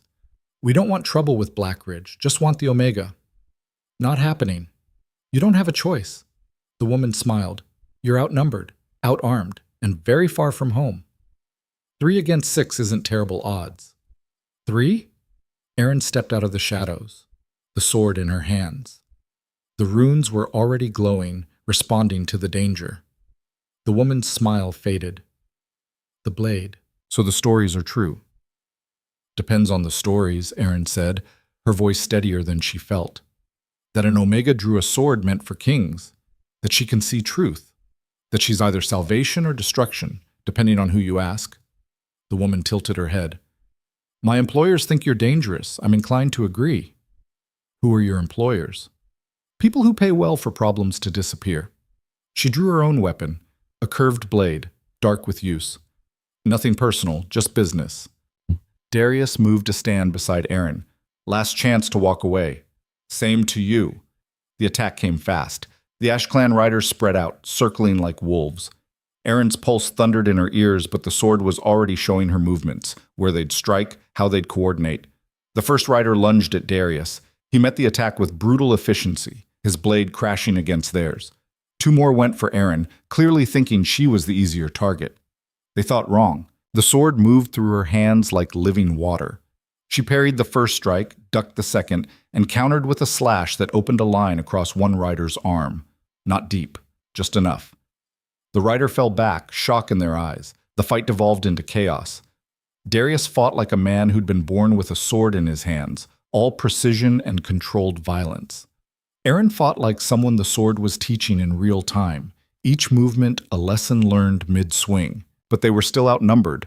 A blade sliced across Aaron's shoulder. Pain exploded. She stumbled, and the scarred woman pressed the advantage, driving her back toward the fire. "You're good," the woman said, breathing hard. "Better than you should be, but not good enough."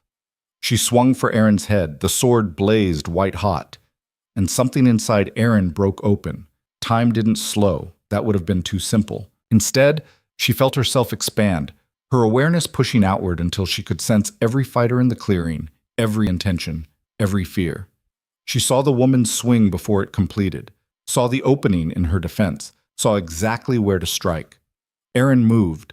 The sword cut through the air, knocking the woman's blade aside and continuing in a perfect arc that stopped a hair's breadth from her throat. "Yield," Aaron said. Her voice sounded different, deeper, like someone else was speaking through her. The woman stared at the blade, then at Aaron. Then she dropped her weapon. "Yield," she called to her riders. "Stand down!" The fighting stopped. The remaining Ash Clan members backed away, hands raised. Darius was bleeding from a cut above his eye, but he was standing. What just happened? Aaron didn't know. The sword was still blazing, and she could feel that vast presence from her dream, closer now, watching, approving. Who sent you? She demanded. The scarred woman met her eyes. I don't have a name, just a message to deliver after we captured you. What message? That the old powers are waking, that the sword is just the beginning, that there are forces at play you don't understand, and they want you dead before you figure it out. Who are they? People who benefit from the current order, people who don't want change. The woman smiled grimly. Take your pick. You've made enough enemies to fill a graveyard. Aaron lowered the sword slightly. And you? Are you my enemy? I was paid to be. But the woman looked at the blade, then at Aaron. I've seen a lot in my life, killed a lot, and I've never seen someone fight like that, like the weapon itself wanted them to win. She paused. Maybe the stories are true, maybe you are something different. Does that mean you'll leave us alone? It means I won't kill you today. Tomorrow? She shrugged. Ask me tomorrow. The woman mounted her horse, her riders following. Before she left, she looked back at Aaron. One more thing, Thornhaven wasn't just a raid, it was a message. They're testing defenses, looking for weaknesses. Whatever's coming, it's bigger than 6 hired swords. Then they were gone, swallowed by the darkness. Erin's legs gave out. She sat down hard, the sword falling from her grip. The runes faded to normal. Darius was beside her immediately. Let me see that shoulder. The cut was shallow, painful, but not dangerous. He cleaned and bound it with cloth from his pack, his movements gentle. What you did at the end there, he said quietly, that wasn't just skill. I know, I felt something, like the sword opened a door and something came through. The old power Alara mentioned. Maybe. Aaron looked at the weapon, now lying harmless in the grass. Or maybe I'm just losing my mind. You're not. Darius finished the bandage. But we need to be careful. If you can do that, access that kind of power, people will be even more afraid of you. People are already afraid. Not like this. This is different. He sat back. This is the kind of power that topples kingdoms. They broke camp before dawn, both of them too wired to sleep. The attack had changed something, made the danger real in a way it hadn't been before. By midday, they saw smoke rising in the distance. Thornhaven. What was left of it? The settlement was ash and broken timber. Bodies lay in the street, covered with cloth, but still recognizable as human shapes. The stench hit Aaron like a wall. Burnt wood, burnt flesh, death. Darius dismounted slowly, his face carved from stone. Survivors? A woman emerged from one of the few intact buildings, older, her face gray with shock. They took them. The ones who weren't killed. Took them west, into the wastes. How many? 15, maybe 20. Children mostly. Darius closed his eyes briefly. When he opened them, his expression was murderous. Did they say anything? Leave any message? They said they'd keep taking until we gave them what they wanted. The woman's eyes found Aaron, widening. You're her. The one with the sword. Aaron nodded, unable to speak past the horror in her throat. They said you were the cause, that this wouldn't stop until you were dead. The woman's voice broke. My grandson is with them. He's 8 years old. The weight of it crashed down on Aaron. 8 years old, taken because she'd drawn a sword, because she dared to be something she wasn't supposed to be. We'll get him back, she heard herself say. All of them. How? You're just one girl. I'm the one they want, so I'll give them what they want. Aaron looked at Darius. We go into the wastes. We end this. That's exactly what they expect. It's a trap. I know. But that 8-year-old boy doesn't care about my strategic thinking. He cares about going home. Aaron's jaw set. We go. Tonight. Darius studied her face, then he nodded. Tonight. They left the woman with what supplies they could spare and headed west as the sun began its descent. The landscape grew harsher, rocky, barren, the kind of place that swallowed hope and spit out bones. Perfect territory for the Ash clans. Tell me the truth, Aaron said as they rode. What are our actual chances? Of surviving? Maybe 30%? Of succeeding? Less. Great. But, Darius continued, those numbers go up if you can access whatever you did last night. That power. I don't know how. It just happened. Then we figure it out. Because if we walk into that camp without an advantage, we're both dead. They made camp as darkness fell, not bothering with a fire. Aaron pulled out Alara's book again, searching for anything about accessing the sword's power intentionally. Near the back, she found a passage marked in red ink. The sword responds to necessity, life or death moments. But some wielders learn to access that state willingly through meditation, lowering their mental barriers until they were open to the blade's full potential. Warning: this is dangerous. The power can overwhelm an untrained mind, only attempt in controlled circumstances. Controlled circumstances, Aaron muttered. That's not tonight. But what choice did she have? She sat cross-legged, the sword across her lap, and closed her eyes. Tried to remember that feeling from the fight, the expansion, the connection. Nothing happened. She tried harder, forcing herself to relax, to open up. Still nothing. You're trying too hard, Darius said quietly. I can hear you thinking from here. I don't know how not to try. Then try differently. Don't force it. Just let it be. Aaron wanted to snap at him that helpful advice like that was useless. But instead she took a breath and stopped fighting. Stopped trying to control it. Just sat with the sword and waited. And slowly, so slowly she almost missed it, she felt something shift, like a door opening inside her mind. The sword's presence grew stronger, warmer, and behind it, that vast awareness from her dream, patient and old and impossibly deep. You're learning, it seemed to say. Good. You'll need this. Her eyes snapped open. The sword was glowing, not bright, just a faint luminescence like captured moonlight. I felt it, she whispered. The connection. It's there. I just have to let it in. Can you do that in a fight? I don't know, but I guess we'll find out. They reached the Ash Clan camp an hour before dawn. It sprawled across a canyon floor, dozens of tents, guards patrolling the perimeter, and in the center a cage holding the prisoners from Thornhaven. Aaron could see children huddled together, their faces pale in the pre-dawn light. Direct assault is suicide, Darius said. We need a distraction, or we need to give them what they want. Aaron stood. Me. Absolutely not. Think about it. They want me alive, right? As a prisoner, a hostage, whatever. So I walk in, surrender, and while they're focused on me, you free the prisoners. And then what? They just let you go? No. Then I use the sword. Aaron met his eyes. I can feel it now. The connection. I think I can control it, or at least access it when I need to. You think. That's not the same as knowing. Nothing in my life is the same as knowing. I'm done waiting for certainty. She started down the slope before he could argue further. Aaron, she turned back. Trust me, or don't. But those kids don't have time for us to debate. Then she was moving, the sword on her back, walking straight toward the camp with her hands raised. The guards spotted her immediately. Shouts rang out. Within seconds, she was surrounded by armed warriors, their weapons trained on her chest. A man emerged from the largest tent, tall, scarred, with eyes like chips of flint. The warlord. The Omega who drew the sword, he said, his voice like gravel grinding. You're either very brave or very stupid.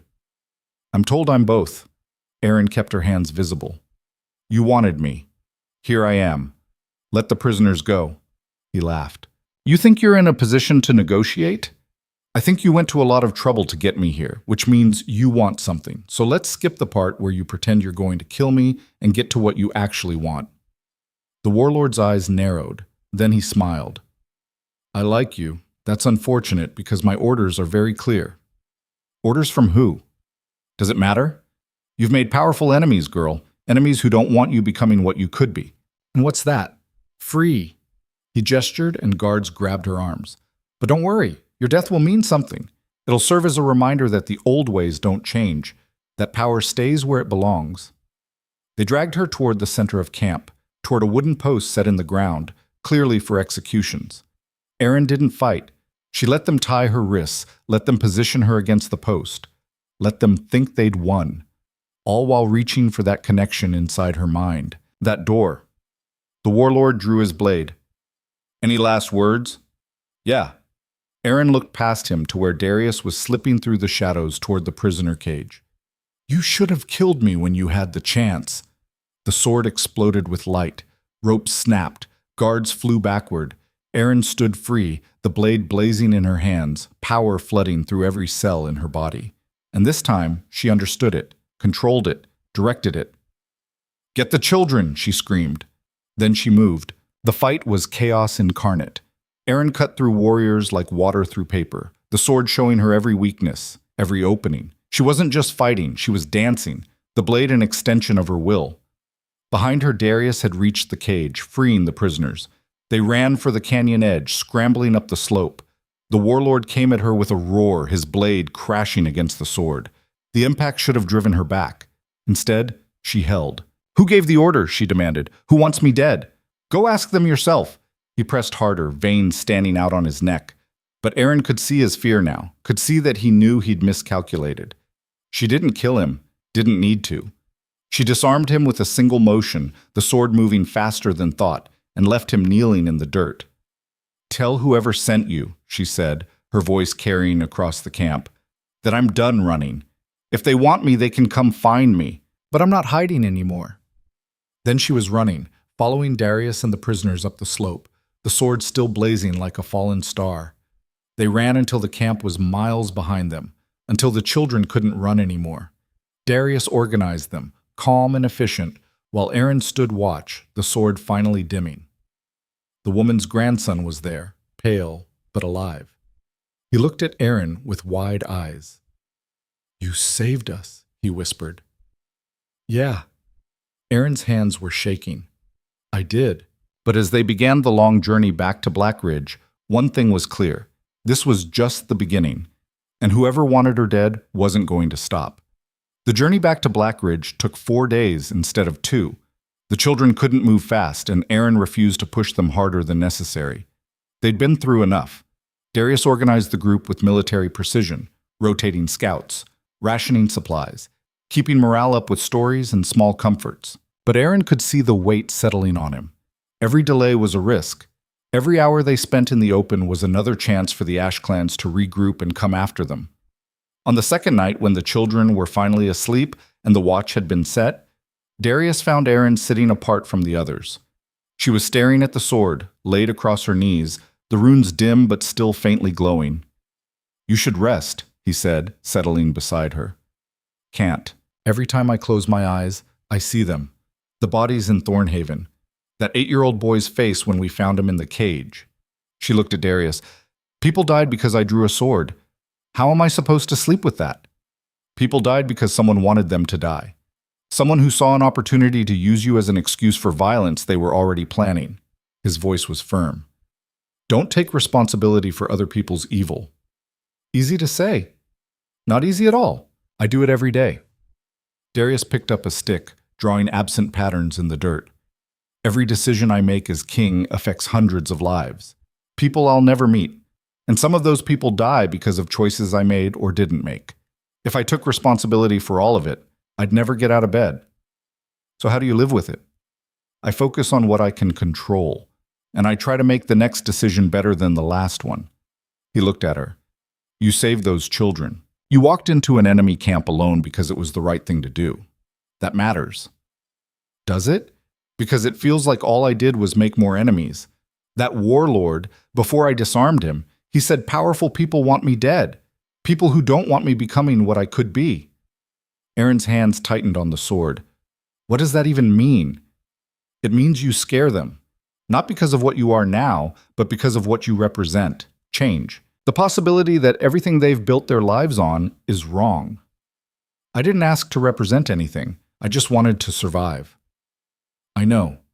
But sometimes survival means becoming something bigger than yourself, whether you asked for it or not. Erin was quiet for a long moment. Then, do you think Varric was behind the attack on Thornhaven? Honestly, I don't know. It's possible. But it's also possible someone else saw an opportunity and took it. We have enemies outside Blackridge, too, kingdoms that would love to see us weak and divided. Great. So I'm a threat to everyone. Welcome to leadership. Darius stood, offering his hand. Come on. If you won't sleep, at least come closer to the fire. You look half frozen. She let him pull her up, following him back to the camp. The children were huddled together for warmth, their faces peaceful in sleep. The grandmother from Thornhaven sat watch, her eyes red-rimmed but alert. They'll be all right, the woman said quietly. Children are resilient, more than we give them credit for. I hope so, Aaron replied. I know so. My grandson, he hasn't stopped talking about you, about how you fought, how you saved them. The woman's expression softened. You gave him hope, gave all of them hope. That's worth something. Aaron wanted to believe that, wanted to think that hope mattered as much as the bodies they'd left behind. But the sword pulsed against her back, warm and insistent, and she wondered if hope was enough. They reached Blackridge's gates at midday on the fourth day. Word had spread. The entire courtyard was packed with people, servants, guards, nobles, all pressed together, watching as Darius led the procession through. The children went first, reuniting with families who'd thought them dead. The sounds of crying, relief and grief mixing together, echoed off the stone walls. Aaron dismounted slowly, her legs screaming from days in the saddle. She wanted to disappear into the crowd, to slip away before anyone noticed. But people were staring, whispering, pointing. That's her, the one who drew the sword. She went into the wastes, brought the children back.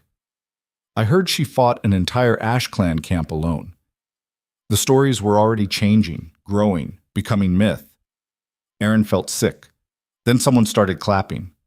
One person, then another, then a dozen, 100, until the entire courtyard was applauding, the sound rolling like thunder. Aaron stood frozen, overwhelmed. This wasn't how people looked at Omegas. This wasn't how they looked at servants. This was respect. Darius appeared at her side, his hand on her shoulder. Breathe. You earned this. I didn't do it for this. I know. That's why it matters. The crowd parted as they walked toward the keep. People reached out, not to grab, but to touch her arm, her hand, the sword's hilt, like she was something sacred. It was terrifying. Inside, Mira waited in the council chamber. Her expression was unreadable. You're alive, she said. That's something. The children are safe, Darius replied. That's everything. Agreed, but we have problems. Mira gestured to the table, where maps and reports were spread out. While you were gone, 3 more border settlements reported unusual activity. Raiders testing defenses, asking questions about the Omega with the sword. They're coordinating, Darius said, studying the maps. This isn't random. Someone's organizing them. The question is who, and why now? Because they're afraid, Aaron said quietly. Both of them turned to look at her. The warlord said it. They want to stop me before I become what I could be, which means they know something we don't. Or they're guessing, Mir said. Fear makes people irrational. Does it? Because from where I'm standing, they seem pretty rational. They know the sword is a threat to the existing order, so they're trying to eliminate that threat before it grows. Aaron moved to the table, looking at the marked locations. These attacks, they're not random. They're testing, learning, building towards something bigger. A full invasion? Darius's jaw tightened. We don't have the forces to repel a coordinated assault from the Ash clans. Not if they're working together. Then we don't fight them with forces. We fight them with truth. Aaron tapped the map. Every raid, every attack, they're blaming me. Using me as the excuse, so what if we remove the excuse? What are you suggesting? I go public. Address the kingdom. Show them I'm not a threat. Show them the sword chose me for a reason, and that reason isn't destruction. Mira's eyes narrowed. That's risky. You'd be exposing yourself to assassination attempts, making yourself a target. I'm already a target. At least this way I control the narrative. She's right, Darius said slowly. We've been reactive since this started, responding to attacks, defending positions. Maybe it's time we went on offense. How? Mira asked. What's the play here? Aaron felt the sword pulse against her back. The connection was there, always there now, feeding her information she didn't fully understand, but she was learning to trust it. We call a gathering, not just the council, everyone. Alphas, omegas, everyone in between. We show them what the sword really is, what it means, and we force the people behind these attacks to show their hand. That's insane, Mira said, but there was something in her expression. Consideration, maybe. Respect. It's also the kind of bold move that might actually work. Or get us all killed, Darius added, but I'm willing to try if you are. He was looking at Erin. She thought about the children they'd saved, about the woman's grandson, who'd looked at her with hope instead of contempt, about Kestra, who'd died alone because she had no allies. Let's do it, she said. The announcement went out that evening. In 3 days, there would be a public gathering in Blackridge's main square. King Darius Thorn would address the kingdom, and Aaron Vale, wielder of the sword, would speak for the first time. The reactions were immediate and divided. Some people celebrated. Others called it blasphemy, an Omega addressing the kingdom like she had authority. And in the shadows, Varric smiled. Erin spent the next 2 days training harder than she ever had. Not just with the sword, though Darius pushed her relentlessly on that front, but with words. Alara helped her practice speaking, projecting her voice, holding a crowd's attention. You can't sound apologetic, Alara said after the 5th attempt. You didn't ask for this, but you accepted it. Own that. I'm trying. Try harder. These people need to believe you, and they won't believe someone who sounds uncertain. Erin wanted to argue that she was uncertain, that she had no idea what she was doing, but the sword pulsed, and she remembered the warlord kneeling in the dirt, remembered disarming him with a thought. She could do this. On the 3rd morning, Erin woke before dawn and went to the training yard. The sword was already in her hands. She'd started sleeping with it beside her, unable to stand the hollow feeling when they were separated. She moved through forms Darius had taught her, the blade flowing like water. But halfway through, she stopped. There was someone watching. She turned to find a young woman standing at the yard's entrance. Omega, judging by the scent, maybe 20, with dark hair and defiant eyes. Can I help you? Erin asked. I wanted to see if the stories were true, if an Omega really drew the sword. The woman stepped closer, studying Erin with unnerving intensity. I'm Sarah. I work in the kitchens. I remember you. Erin did, vaguely. Sarah had been one of the newer servants, quiet but quick. You probably don't. We were invisible to each other. That's how it works for us. Sarah's expression hardened. But you're not invisible anymore, and people are noticing. Noticing what? That maybe we're not as weak as they told us we were. That maybe the hierarchy is just a story they made up to keep themselves comfortable. Sarah looked at the sword. Some of us, the younger Omegas, we've been talking. And we want to know if what you're doing matters, if it changes anything for the rest of us, or if it's just about you. The question hit harder than any blade. Erin had been so focused on survival, on proving she deserved to hold the sword, that she hadn't thought about what it meant beyond herself. I don't know, she said honestly. I hope it matters. I hope it changes things, but I can't promise that. Fair enough. Sarah turned to leave, then paused. For what it's worth, I hope you survive tomorrow. Because if you do, maybe some of us will survive too. She left before Erin could respond. The words stayed with her through the rest of the day, through the final preparations, through the night before the gathering when she couldn't sleep and Darius found her pacing the study. You're going to wear a path in the floor, he said. I keep thinking about what that woman said. Sarah. About whether this matters for anyone besides me. Does it need to? Yes. Because if I'm just doing this for myself, then Varric's right. I'm just power hungry, no different than any alpha who's ever manipulated their way to the top. Darius was quiet for a moment. You want to know the difference between you and Varric? What? Varric would never ask that question. He doesn't care if his actions help anyone else. You do. That's the difference. He moved to stand beside her at the window. But you should know, once you step out there tomorrow, you can't take it back. Whatever you say, whatever you become, it's permanent. Are you ready for that? Was she? Erin looked down at the sword, at her reflection distorted in the silver. No, she said, but I'm doing it anyway. Darius smiled. Good answer. The square was packed. Thousands of people, pressed together, waiting. Aaron could smell sweat and fear and anticipation all mixed together. A platform had been built in the center, high enough that everyone could see. Darius stood there already, waiting. The council sat in formal seats behind him, their expressions ranging from supportive to hostile. Varric sat at the far end, his face carefully neutral. Aaron climbed the platform steps, the sword strapped to her back. The crowd noise died as she appeared, replaced by an eerie silence. She'd never seen this many people in one place, never felt this many eyes on her at once. It was suffocating. Darius stepped forward first. Citizens of Blackridge, you know why we're here. The sword of our ancestors has been drawn. After 300 years of waiting, it has chosen a wielder. Murmurs rippled through the crowd. I know many of you have questions, concerns. Some of you believe this is wrong, that the sword should have chosen an alpha, that our traditions have been violated. He paused. I understand that fear, but I ask you to set it aside for a moment and listen, because the woman standing beside me has something to say. He stepped back, gesturing to Aaron. Her mouth went dry. The speech she'd practiced with Alara evaporated from her mind. The sword pulsed. She drew it, holding the blade up so the entire square could see. The runes blazed gold in the sunlight. My name is Aaron Vale, she said, her voice shaking at first, then steadying. A week ago, I was a servant, invisible, worthless, according to most of you. The crowd shifted uncomfortably. I didn't ask to draw this sword. I didn't plan it. I just felt something pulling me toward it. And when I touched it, everything changed. She lowered the blade slightly.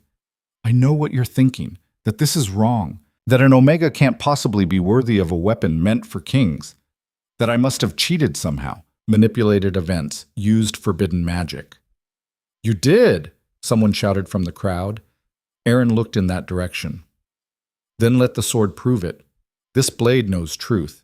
It can't be wielded by someone false. If I'm lying, if I'm unworthy, it will reject me right here, right now. She raised the sword again, higher this time. The runes blazed brighter. The air around her shimmered with heat. The crowd gasped. I'm not saying I'm special, Aaron continued. I'm not saying I'm better than anyone. But I am saying this. The sword chose me because our understanding of power is incomplete. Because strength isn't just about who can hit harder or shout louder. It's about truth, about courage, about standing up even when you're terrified. She looked out at the sea of faces. I know you're scared. I'm scared too. But fear is being used against us. Someone out there, someone with power and resources, is organizing attacks on our borders, killing our people, and they're using me as the excuse. Then leave, another voice called. If you're the problem, go away. I could, but they'd just find another excuse, another reason to attack. Because this isn't really about me. It's about keeping things the way they've always been. About making sure nobody questions the hierarchy. About making sure Omegas stay in their place. The silence that followed was profound. But I'm not staying in my place, Aaron said quietly. I can't. The sword won't let me. And maybe that's the point. Maybe the sword chose me to show all of us that change is possible, that we can be more than what we were told we could be. Movement in the crowd. Sarah pushing forward, her face determined. She climbed onto the platform without permission. She's right, Sarah called out to the crowd. I'm an Omega too. I work in the kitchens, and my whole life I've been told I'm weak, that I can't fight, can't lead, can't do anything important.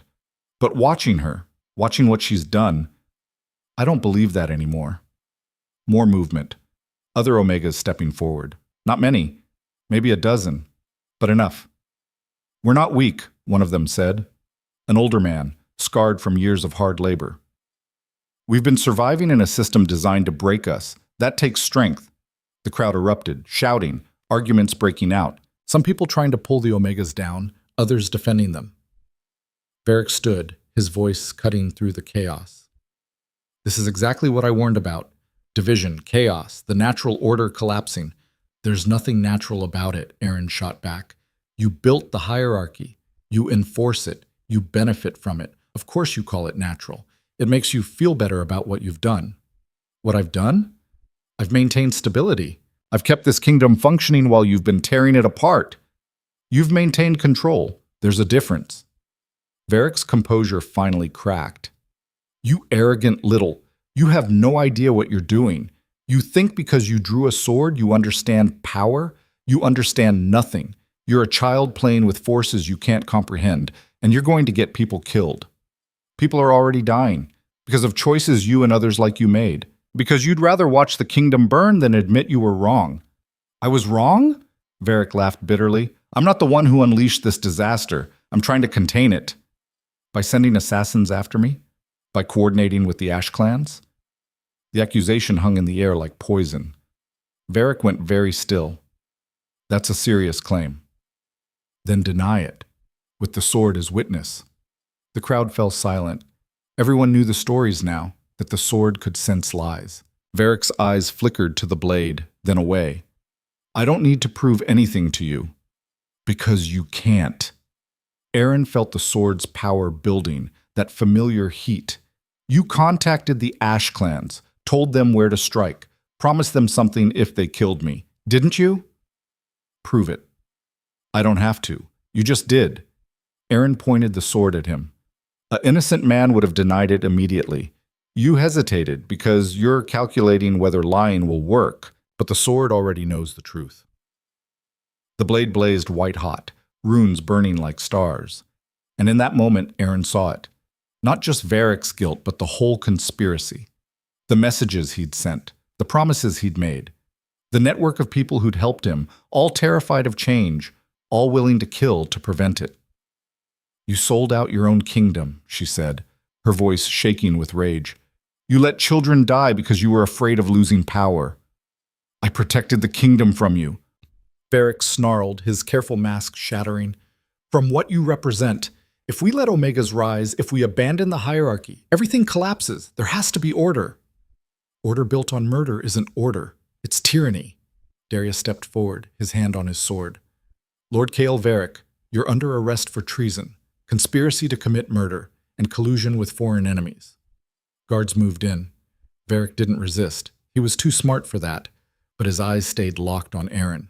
You think you've won, he said quietly. You haven't. This is bigger than me. There are others who think like I do, who'll stop you before you destroy everything we've built. Then they can try. Aaron's voice was steel. I'm done being afraid. They led Varric away.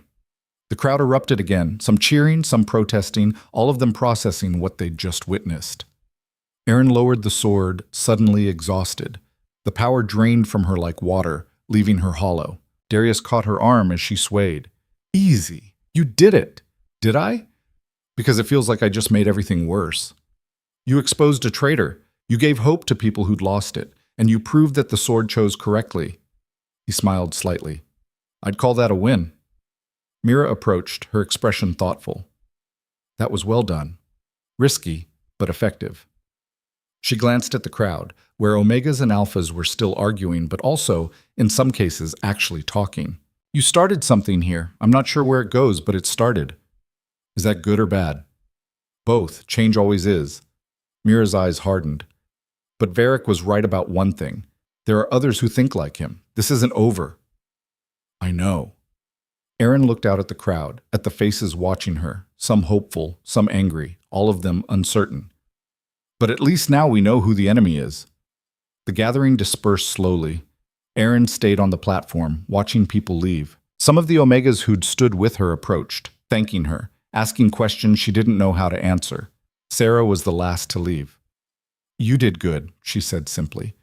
I accused a council lord of treason in front of the entire kingdom. That's either good or insane. Like I said, good. Sarah smiled, brief, real. Some of us are meeting tonight, Omegas who want to talk about what happens next. You should come. I don't know if that's a good idea, so it is, because you can't do this alone. None of us can. Sarah squeezed her arm. Think about it. She left. Aaron stood there, the sword heavy on her back, and wondered what she'd just unleashed. That night she went to the meeting. It was held in a basement storage room, cramped and dark. 20 Omegas crowded into the space, their faces a mix of hope and fear. They looked at her like she had answers. I don't know what I'm doing, Aaron said before anyone could ask. I'm figuring this out as I go. That's more honest than most leaders, an older woman said. I'm Thea. I've been a servant here for 40 years, and I've watched Omegas get beaten, abused, and killed because we had no power to stop it. She looked at the sword. You have power now. The question is what you're going to do with it. I'm going to use it to protect people, all people, not just Omegas. That's noble. But our people need you more. Thea's voice was firm. Alphas have the council, the guards, the entire system. We have you. Don't waste that trying to save everyone when your own people are drowning. Aaron felt the weight of that. The pull in two directions, toward justice for everyone or loyalty to her own. I can do both, she said finally. I have to. Because if I only fight for Omegas, I prove Varric right. That this is about division, not change. But if I fight for a system where designation doesn't determine worth, then everyone benefits, including us. Silence. Then Sarah spoke. She's right. If we just flip the hierarchy, we're no better than them. But if we dismantle it, she trailed off, the implications too big to articulate. That's revolution, someone said. That's war. Maybe, Aaron agreed, but maybe it's also the only way forward. They talked for hours, made plans, small ones, ways to protect each other, to organize, to push back against abuses without getting killed. It wasn't much, but it was a start. When Aaron finally left, the sky was lightening toward dawn. She was exhausted, her mind spinning with everything she'd heard. Darius was waiting outside the keep, leaning against the wall. You went to the meeting, he said. Not a question. Yes. And? And I think I just started a revolution without meaning to. He laughed, genuine, surprised. Welcome to leadership. Nothing ever goes as planned. They walked through the empty courtyard together. Somewhere in the distance, a rooster crowed. Varric's trial is in 2 days, Darius said. The council wants you to testify. Of course they do. You don't have to. I can speak for what happened. No, I'll do it. Aaron's jaw set. I accused him publicly. I should finish it the same way. It won't be easy. His allies will try to discredit you, make it seem like you manipulated events. Let them try. The sword knows the truth. That's enough. Darius studied her face in the growing light. You've changed. Even in just a week, you're not the same person who drew that blade. No, I'm not. Aaron touched the sword's hilt. I'm still figuring out who I'm becoming, but whoever she is, she's not invisible anymore. No, Darius agreed quietly. She's definitely not that. The trial came and went. Varric tried to deny everything, tried to claim Aaron had manipulated him with forbidden magic, but the evidence was damning. Messages found in his chambers, testimony from guards he'd paid, connections to the Ash clans too obvious to ignore. The council voted, unanimous, treason. Varric was stripped of his title, his lands, his position.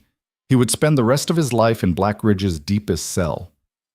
As they led him away, he looked at Aaron one last time. You think you've won, he said. But all you've done is painted a target on your back. There are others, more powerful, and they won't stop. I know, Aaron replied. I'm counting on it. A month passed. The kingdom didn't transform overnight. Change never worked that way. But small shifts began. Omega servants reporting abuses without being punished. A few brave souls learning to read. Guards questioning orders instead of blindly following them. And Aaron training every day with the sword, growing stronger, more confident, learning to control the power instead of being controlled by it. The southern border stayed quiet. The Ash clans pulled back, their coordination broken without Varric feeding them information. It wasn't peace, but it was breathing room. One evening, Aaron stood on the wall overlooking Blackridge, watching the sun set. The sword was on her back, as always. She'd stopped feeling its weight weeks ago. Now it just felt like part of her. Impressive view, Mira said, joining her. The councilwoman had become an unlikely ally, her pragmatism outweighing her prejudice. It is. I wanted you to know there's talk of creating a new position, an official one, sword bearer, with a seat on the council. Aaron turned to stare at her. You're joking. I don't joke about politics. The kingdom needs you in a formal capacity, And frankly, having you outside the system is more dangerous than having you inside it. I'm an Omega. The Council will do what I tell them to do, or what Darius tells them, or what the people demand. Mira's expression was unreadable. The world is changing, Aaron. You started that. Now you have to see it through. What if I fail? Then you fail. But at least you'll fail honestly. That's more than most of us can say. Mira left. Aaron stood there, processing as the sky turned from orange to purple to black. She felt the sword pulse, steady, approving, and for the first time since this started, Aaron allowed herself to believe something radical. Maybe she could actually do this. Maybe she could change the world. Or at least she could try. 6 weeks after Varric's trial, the Southern Territories erupted. Not with raids this time, with rebellion. Aaron was in the training yard when the messenger arrived, his horse half dead from being ridden too hard. Darius met him in the courtyard, and Aaron knew from the king's expression that whatever news he carried was bad. She jogged over, the sword bouncing against her back. She'd learned to run with it, fight with it, even sleep with it nearby without the separation anxiety that had plagued her early on. "What happened?" she asked. Darius's jaw was tight. "The border lords are refusing tribute. They're saying if an Omega can hold the sword, then the old agreements don't apply anymore. They want renegotiation, new terms. That's not rebellion, that's negotiation. It becomes rebellion when they start seizing royal supply trains and executing tax collectors." Darius turned to the messenger. "How many dead?" 15, my king. They left the bodies on the road with a message. The old order is dead. Long live the new." Aaron felt her stomach drop. "They're using me. Using what I did as justification for exactly what Varric warned about," Darius finished grimly. "Chaos. The collapse of order. He was wrong about you, but he might have been right about what you represent." The word stung. Aaron wanted to argue, but she couldn't. People were dead because she'd drawn a sword, because she'd challenged the hierarchy, because she'd made people believe change was possible. "What do we do?" she asked. "We ride south. We remind them that challenging tradition doesn't mean abandoning civilization." Darius's eyes were hard. "And we show them what real power looks like." They assembled a force, 200 soldiers, enough to make a statement without starting a war. The council objected, of course. Lady Mira argued that Darius should send a general instead of risking himself. "This isn't about military strategy," Darius told her. "It's about showing unity. If I hide behind the walls while my kingdom fractures, I'm already done." "And her?" Mira gestured to Aaron. "You're bringing her?" "She's the reason they're rebelling. She's also the solution." He looked at Aaron. "Unless you'd prefer to stay." Aaron thought about those 15 dead tax collectors, about people using her name to justify murder, about the responsibility that came with being a symbol. "I'm coming," she said. They rode out the next morning. The force moved fast, too fast for comfort, but speed mattered more than rest. Every day they delayed was another day for the rebellion to spread, for more people to die thinking they were fighting for freedom when really they were just creating different chains. Aaron rode beside Darius, her skills on horseback improving out of sheer necessity. The countryside rolled past, fields preparing for harvest, villages that watched them pass with wary eyes. On the third day, they encountered their first roadblock. A makeshift barricade stretched across the road.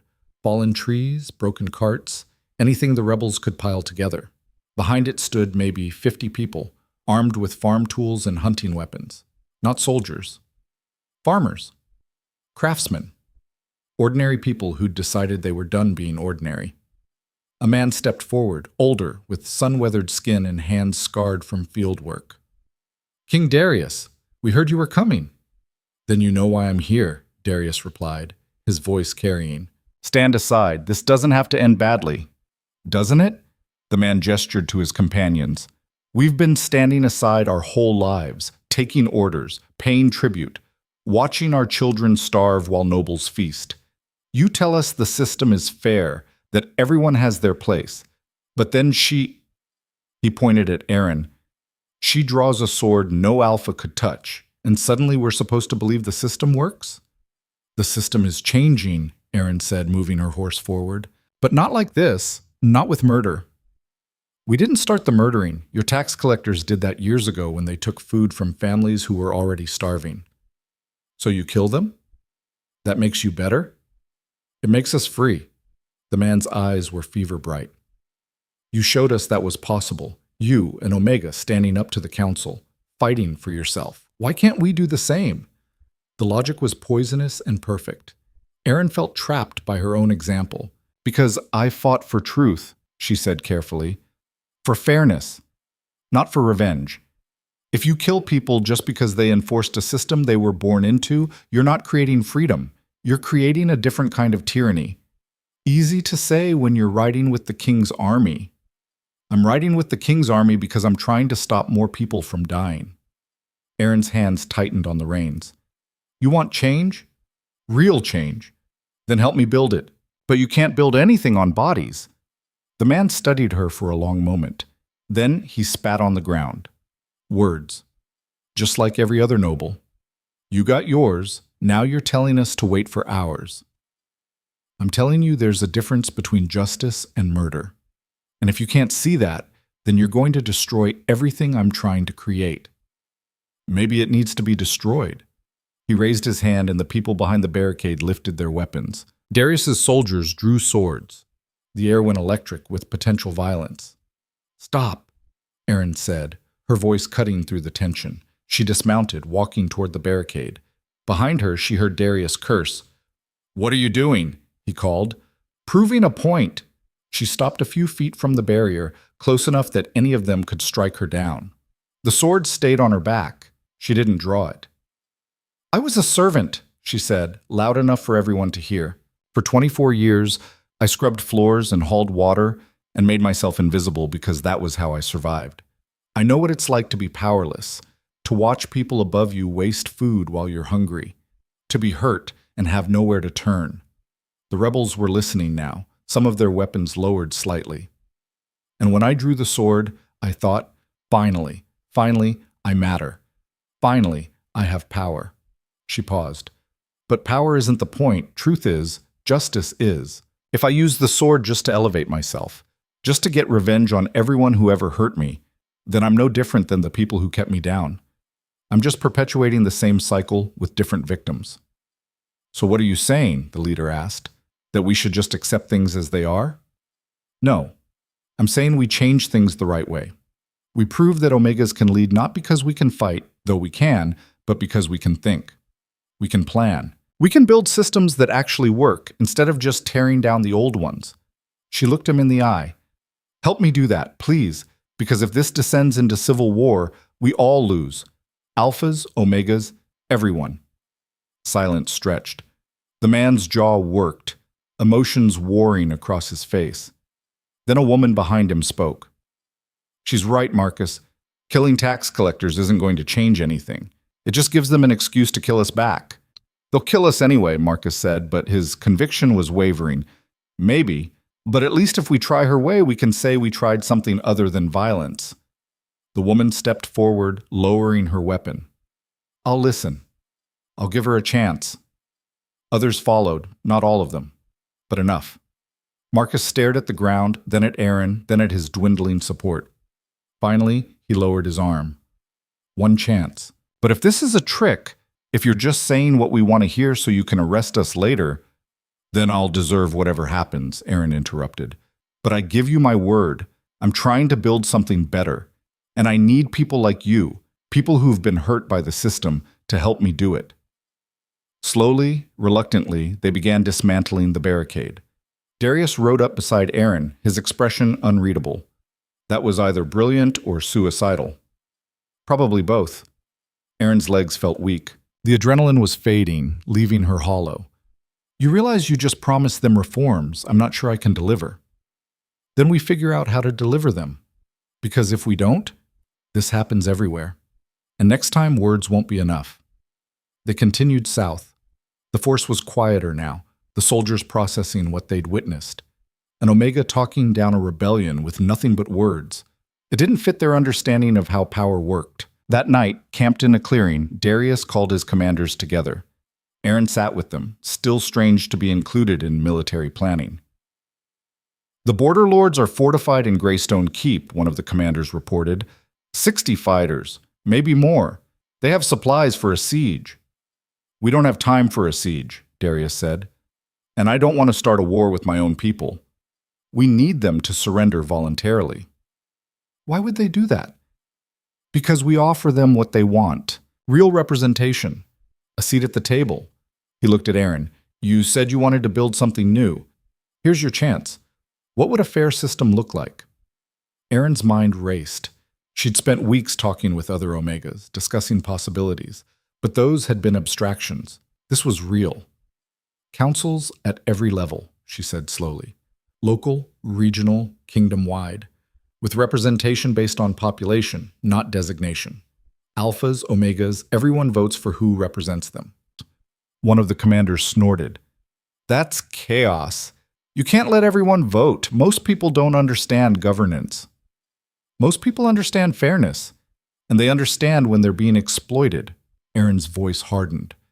The current system works for you because you benefit from it, but it's failing for most of the kingdom. We can either adapt or we can watch it collapse. She's right, another commander said. A woman, older, with scars that spoke of decades of service. I've been stationed in the Southern Territories for 20 years. The resentment has been building. Varric's conspiracy just gave it a focus, but the underlying problems were always there. Darius nodded slowly. Then we propose real reforms, constitutional changes. And we start with the border lords. Show them we're serious. And if they don't accept, then we remind them that reform is preferable to rebellion, firmly. They reached Greystone Keep 2 days later. It sat on a hill overlooking the river valley. Stone walls weathered but solid. Flags flew from the towers, not Blackridge's colors, but new ones. Black and silver, the colors of independence. The gates were barred. Archers lined the walls. Darius called for a parley. After an hour, the gates opened slightly, and 3 figures emerged. 2 men and a woman, all wearing armor that was functional rather than decorative. Border nobility. Not the wealthy court lords, but the ones who actually defended the territories. The leader was a tall woman with gray-streaked hair and a scar bisecting her left eyebrow. Lord Heron sends his regards, she said, her tone making clear what those regards were worth. He says, if you want his surrender, you'll have to take it. I'm not here for surrender, Darius replied. I'm here to negotiate. Negotiate what? We've seen how your negotiations work. Tax increases. Conscription. Taking everything and giving nothing back. That changes now. Darius dismounted, walking toward them on foot, a gesture of respect. I'm proposing constitutional reforms. Real ones. Representation for all territories. Limits on taxation. Local governance for local issues. The woman's eyes narrowed. Why? Why now, after centuries of taking whatever you wanted? Because the kingdom is breaking, Darius said bluntly, and I'd rather fix it than rule over ruins. Or you're scared of what we'll do if you don't give us what we want. That too. Fear is a good motivator. He gestured to Aaron. But mostly because she convinced me it's the right thing to do. And I'm tired of doing the wrong thing because it's traditional. The woman looked at Aaron for the first time, really looked. You're the Omega, the one who drew the sword. Yes. They say you can see truth, that the sword shows you when people are lying. It does. Then tell me, is he serious about these reforms? Or is this a trick to get us to open the gates? Aaron felt the sword pulse against her back.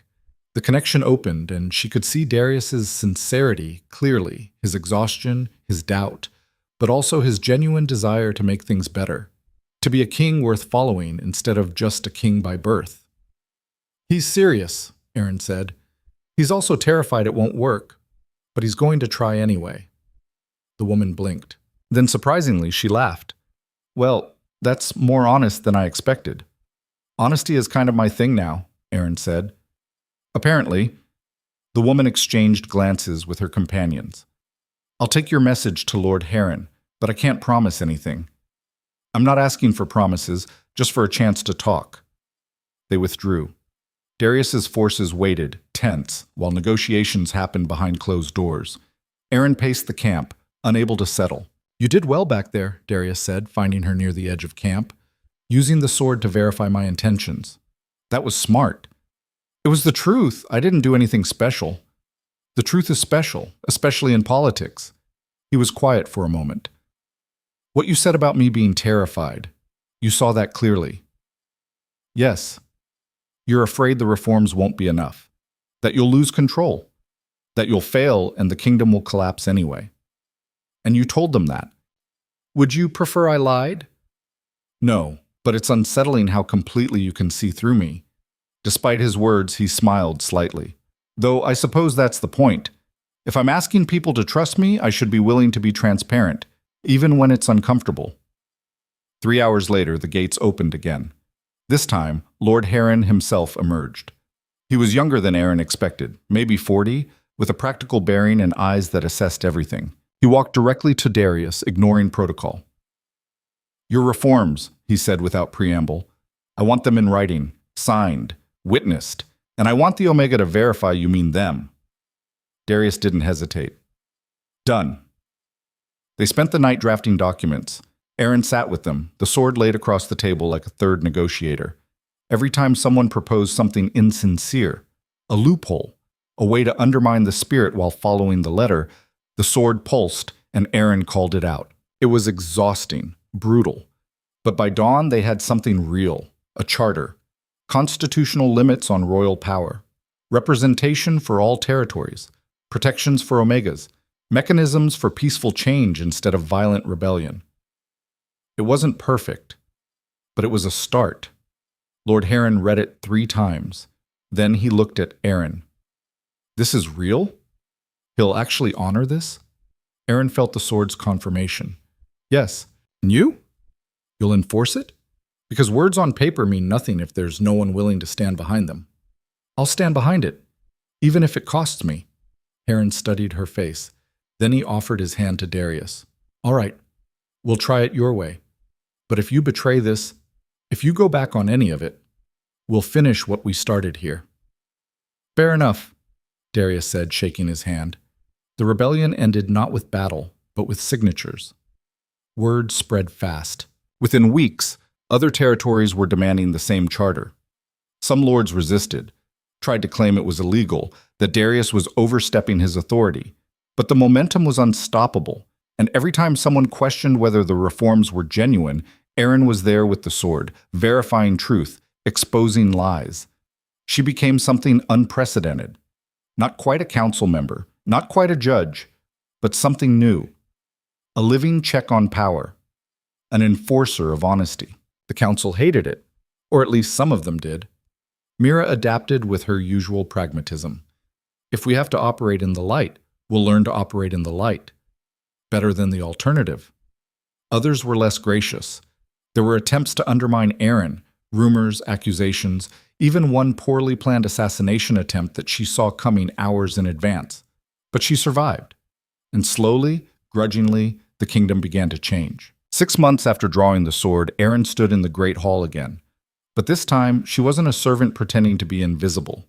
She was being formally sworn in as the sword-bearer, a new position, a new role, a new way of thinking about power. The hall was packed. Nobles, servants, soldiers, farmers who'd traveled from the territories just to witness this. Omegas who'd never dared hope for representation standing beside alphas who were learning to accept a new reality. Darius administered the oath himself. Do you swear to uphold truth above all else? To use the sword not for personal gain, but for the protection and guidance of this kingdom? I do. Aaron's voice was steady. Do you swear to serve all people, Alpha, Omega, and everyone between, without prejudice or favoritism? I do. Then by the authority vested in me as King of Blackridge, I name you Sword-Bearer, Guardian of Truth, first of your kind. He smiled slightly. Don't make me regret this. I'll try not to. The crowd erupted in applause. Not everyone was happy. Aaron could see the scowls, the crossed arms, the people who'd never accept her. But there were enough smiles, enough hope to balance it out. After the ceremony, Aaron found herself alone in the study that had become hers. The sword lay on the desk, finally at rest. She looked at her reflection in the blade's surface. The woman staring back was different from the servant who'd stumbled into destiny 6 months ago. Harder, wiser, scarred, physically and mentally, but standing. A knock at the door. Sarah entered, carrying a bundle. Thought you might want this, she said, setting it on the desk. It's from all of us, the Omegas. Aaron unwrapped it carefully. Inside was a cloak, simple, black, but with silver embroidery along the hem. The words stitched in careful letters. Truth before comfort. It's beautiful, Aaron whispered. It's a reminder that you started something. And we're counting on you to finish it. Sarah's expression was serious. Don't forget where you came from. Don't forget us. I won't, I promise. Good, Sarah smiled. Because we're meeting tonight, planning next steps, and we need you there. She left. Aaron draped the cloak over her shoulders, feeling its weight settle. It fit perfectly. That evening, Darius found her on the wall overlooking Blackridge. The city sprawled below, lights beginning to glow as darkness fell. How does it feel? He asked. Being the sword bearer officially? Terrifying, overwhelming, right. Aaron looked at him. Thank you for believing in me when you had no reason to. I had plenty of reasons, you just couldn't see them yet. He leaned against the wall beside her. What you've done, what we've done together, it's going to take generations to fully realize. The charter is just the beginning. I know, but at least it is a beginning. That's more than we had before. True. He was quiet for a moment. There's something I need to tell you. The council is proposing a marriage alliance between Blackridge and the Eastern Kingdoms. They want me to marry for political stability. Aaron's chest tightened unexpectedly. Oh. I turned them down. She blinked. Why? Because I'm tired of doing things for political reasons, and because... He stopped, seeming to struggle with words for the first time since she'd known him. Because the person I trust most, the person who makes me want to be better than I am, isn't someone I can marry for politics. Aaron's heart hammered. Darius, I'm not asking you for anything. I know we come from different worlds. I know there are 1,000 reasons why this is complicated. He met her eyes. But I wanted you to know that if things were different, if I were just a person and you were just a person, I'd choose you, every time. The honesty of it was staggering. Aaron felt tears prick her eyes, not from sadness, but from being seen. Really seen. Not as a symbol or a tool or a servant, but as herself. Things are different, she said carefully. You're a king. I'm the sword bearer. We have responsibilities. I know. But maybe, she took a breath, maybe we figure out how to balance those responsibilities with what we want. Together. His expression shifted. Hope, careful and fragile. Together? Together. Aaron took his hand. No promises about where it goes, but let's try.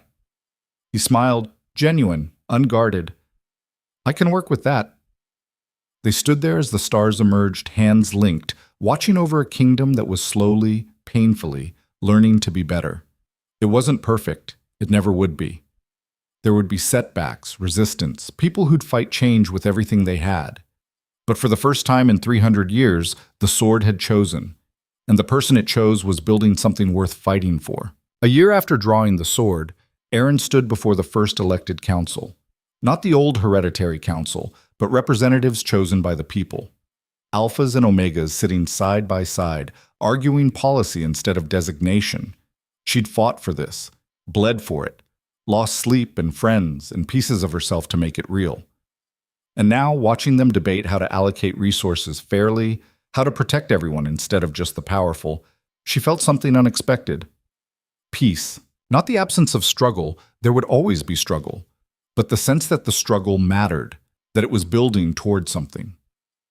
Darius caught her eye from across the chamber, smiling. He'd changed too, become more willing to listen, to admit when he was wrong, to share power instead of hoarding it. They'd gotten married 3 months ago, a small ceremony, no political fanfare, just two people choosing each other in front of the people who mattered. The kingdom had opinions about that too, but increasingly those opinions mattered less than the work. After the session, Aaron walked through Blackridge's streets. People nodded to her, not with fear or contempt, but respect. Children ran past, laughing, Omega and Alpha playing together without the weight of hierarchy crushing them. It wasn't paradise, There were still poor neighborhoods, still injustice, still people who fell through the cracks. But the cracks were smaller, and there were people working to close them entirely. She ended up at the training yard where this had all started, the space where she'd first learned to trust the sword, to trust herself. A young Omega was practicing there, couldn't have been more than 16. She moved through forms awkwardly, clearly self-taught. "You're dropping your elbow," Aaron said. The girl jumped, spinning around. Her eyes went wide. "Sword bearer? I'm sorry, I didn't mean to. I was just training." "I can see that." Aaron stepped closer. "Here, adjust your stance like this." She spent the next hour teaching the girl, correcting her form, showing her how to move with purpose instead of just swinging wildly. It felt good, grounding. "Why are you helping me?" the girl asked finally. "Because someone helped me once, and because you deserve the chance to learn." Aaron smiled. "What's your name?" "Kira." "Well, Kira, come back tomorrow, same time. We'll keep working on this." "Really? But I'm nobody. You're somebody. Everyone is." Aaron touched the sword's hilt. "That's the whole point of what we're doing, making sure everyone knows they matter." Kira left with tears in her eyes and determination in her posture. Aaron stayed in the yard as the sun set, the sword warm against her back, and thought about everything that had changed, everything that was still changing. She'd been invisible once, powerless, told she was worth less than nothing, but the sword had seen something different, had seen potential, truth, strength she didn't know she had. And now, standing in the fading light, Aaron understood what that vast presence behind the sword had been trying to tell her from the beginning. Power didn't come from designation, it came from choice, from deciding who you wanted to be and having the courage to become it. She'd chosen to be honest, to fight for fairness, to build instead of destroy. And in making that choice, she'd become exactly what the sword had known she could be. Not perfect, not without flaws or doubts or fears, but worthy. That night, lying beside Darius in the chambers they now shared, Aaron felt the sword pulse one last time, different than before, final, almost. She sat up, reaching for it. The runes glowed softly, then dimmed. And she understood. The sword's work was done. It had chosen her, guided her, helped her become what she needed to be. But now she had to carry forward on her own. The blade was still powerful, still connected to that ancient force. But it wasn't directing her anymore. It was trusting her. "Are you all right?" Darius asked sleepily. "Yeah." Aaron lay back down, his arms settling around her. "I just realized something." "What?" "That I'm ready for whatever comes next. The sword prepared me. But the rest, building the world we want to see, that's on us. Good thing we're stubborn then." She laughed quietly. "Yeah, good thing." Outside, Blackridge slept. But in the morning, it would wake to another day of change, another chance to be better. And Aaron would be there, not because a sword had chosen her, but because she'd chosen herself. The servant who'd become a symbol, the Omega who'd rewritten destiny, the woman who'd proven that power belonged to those brave enough to claim it and wise enough to share it. Her story was just beginning, but the part where she needed to prove herself worthy, that part was done.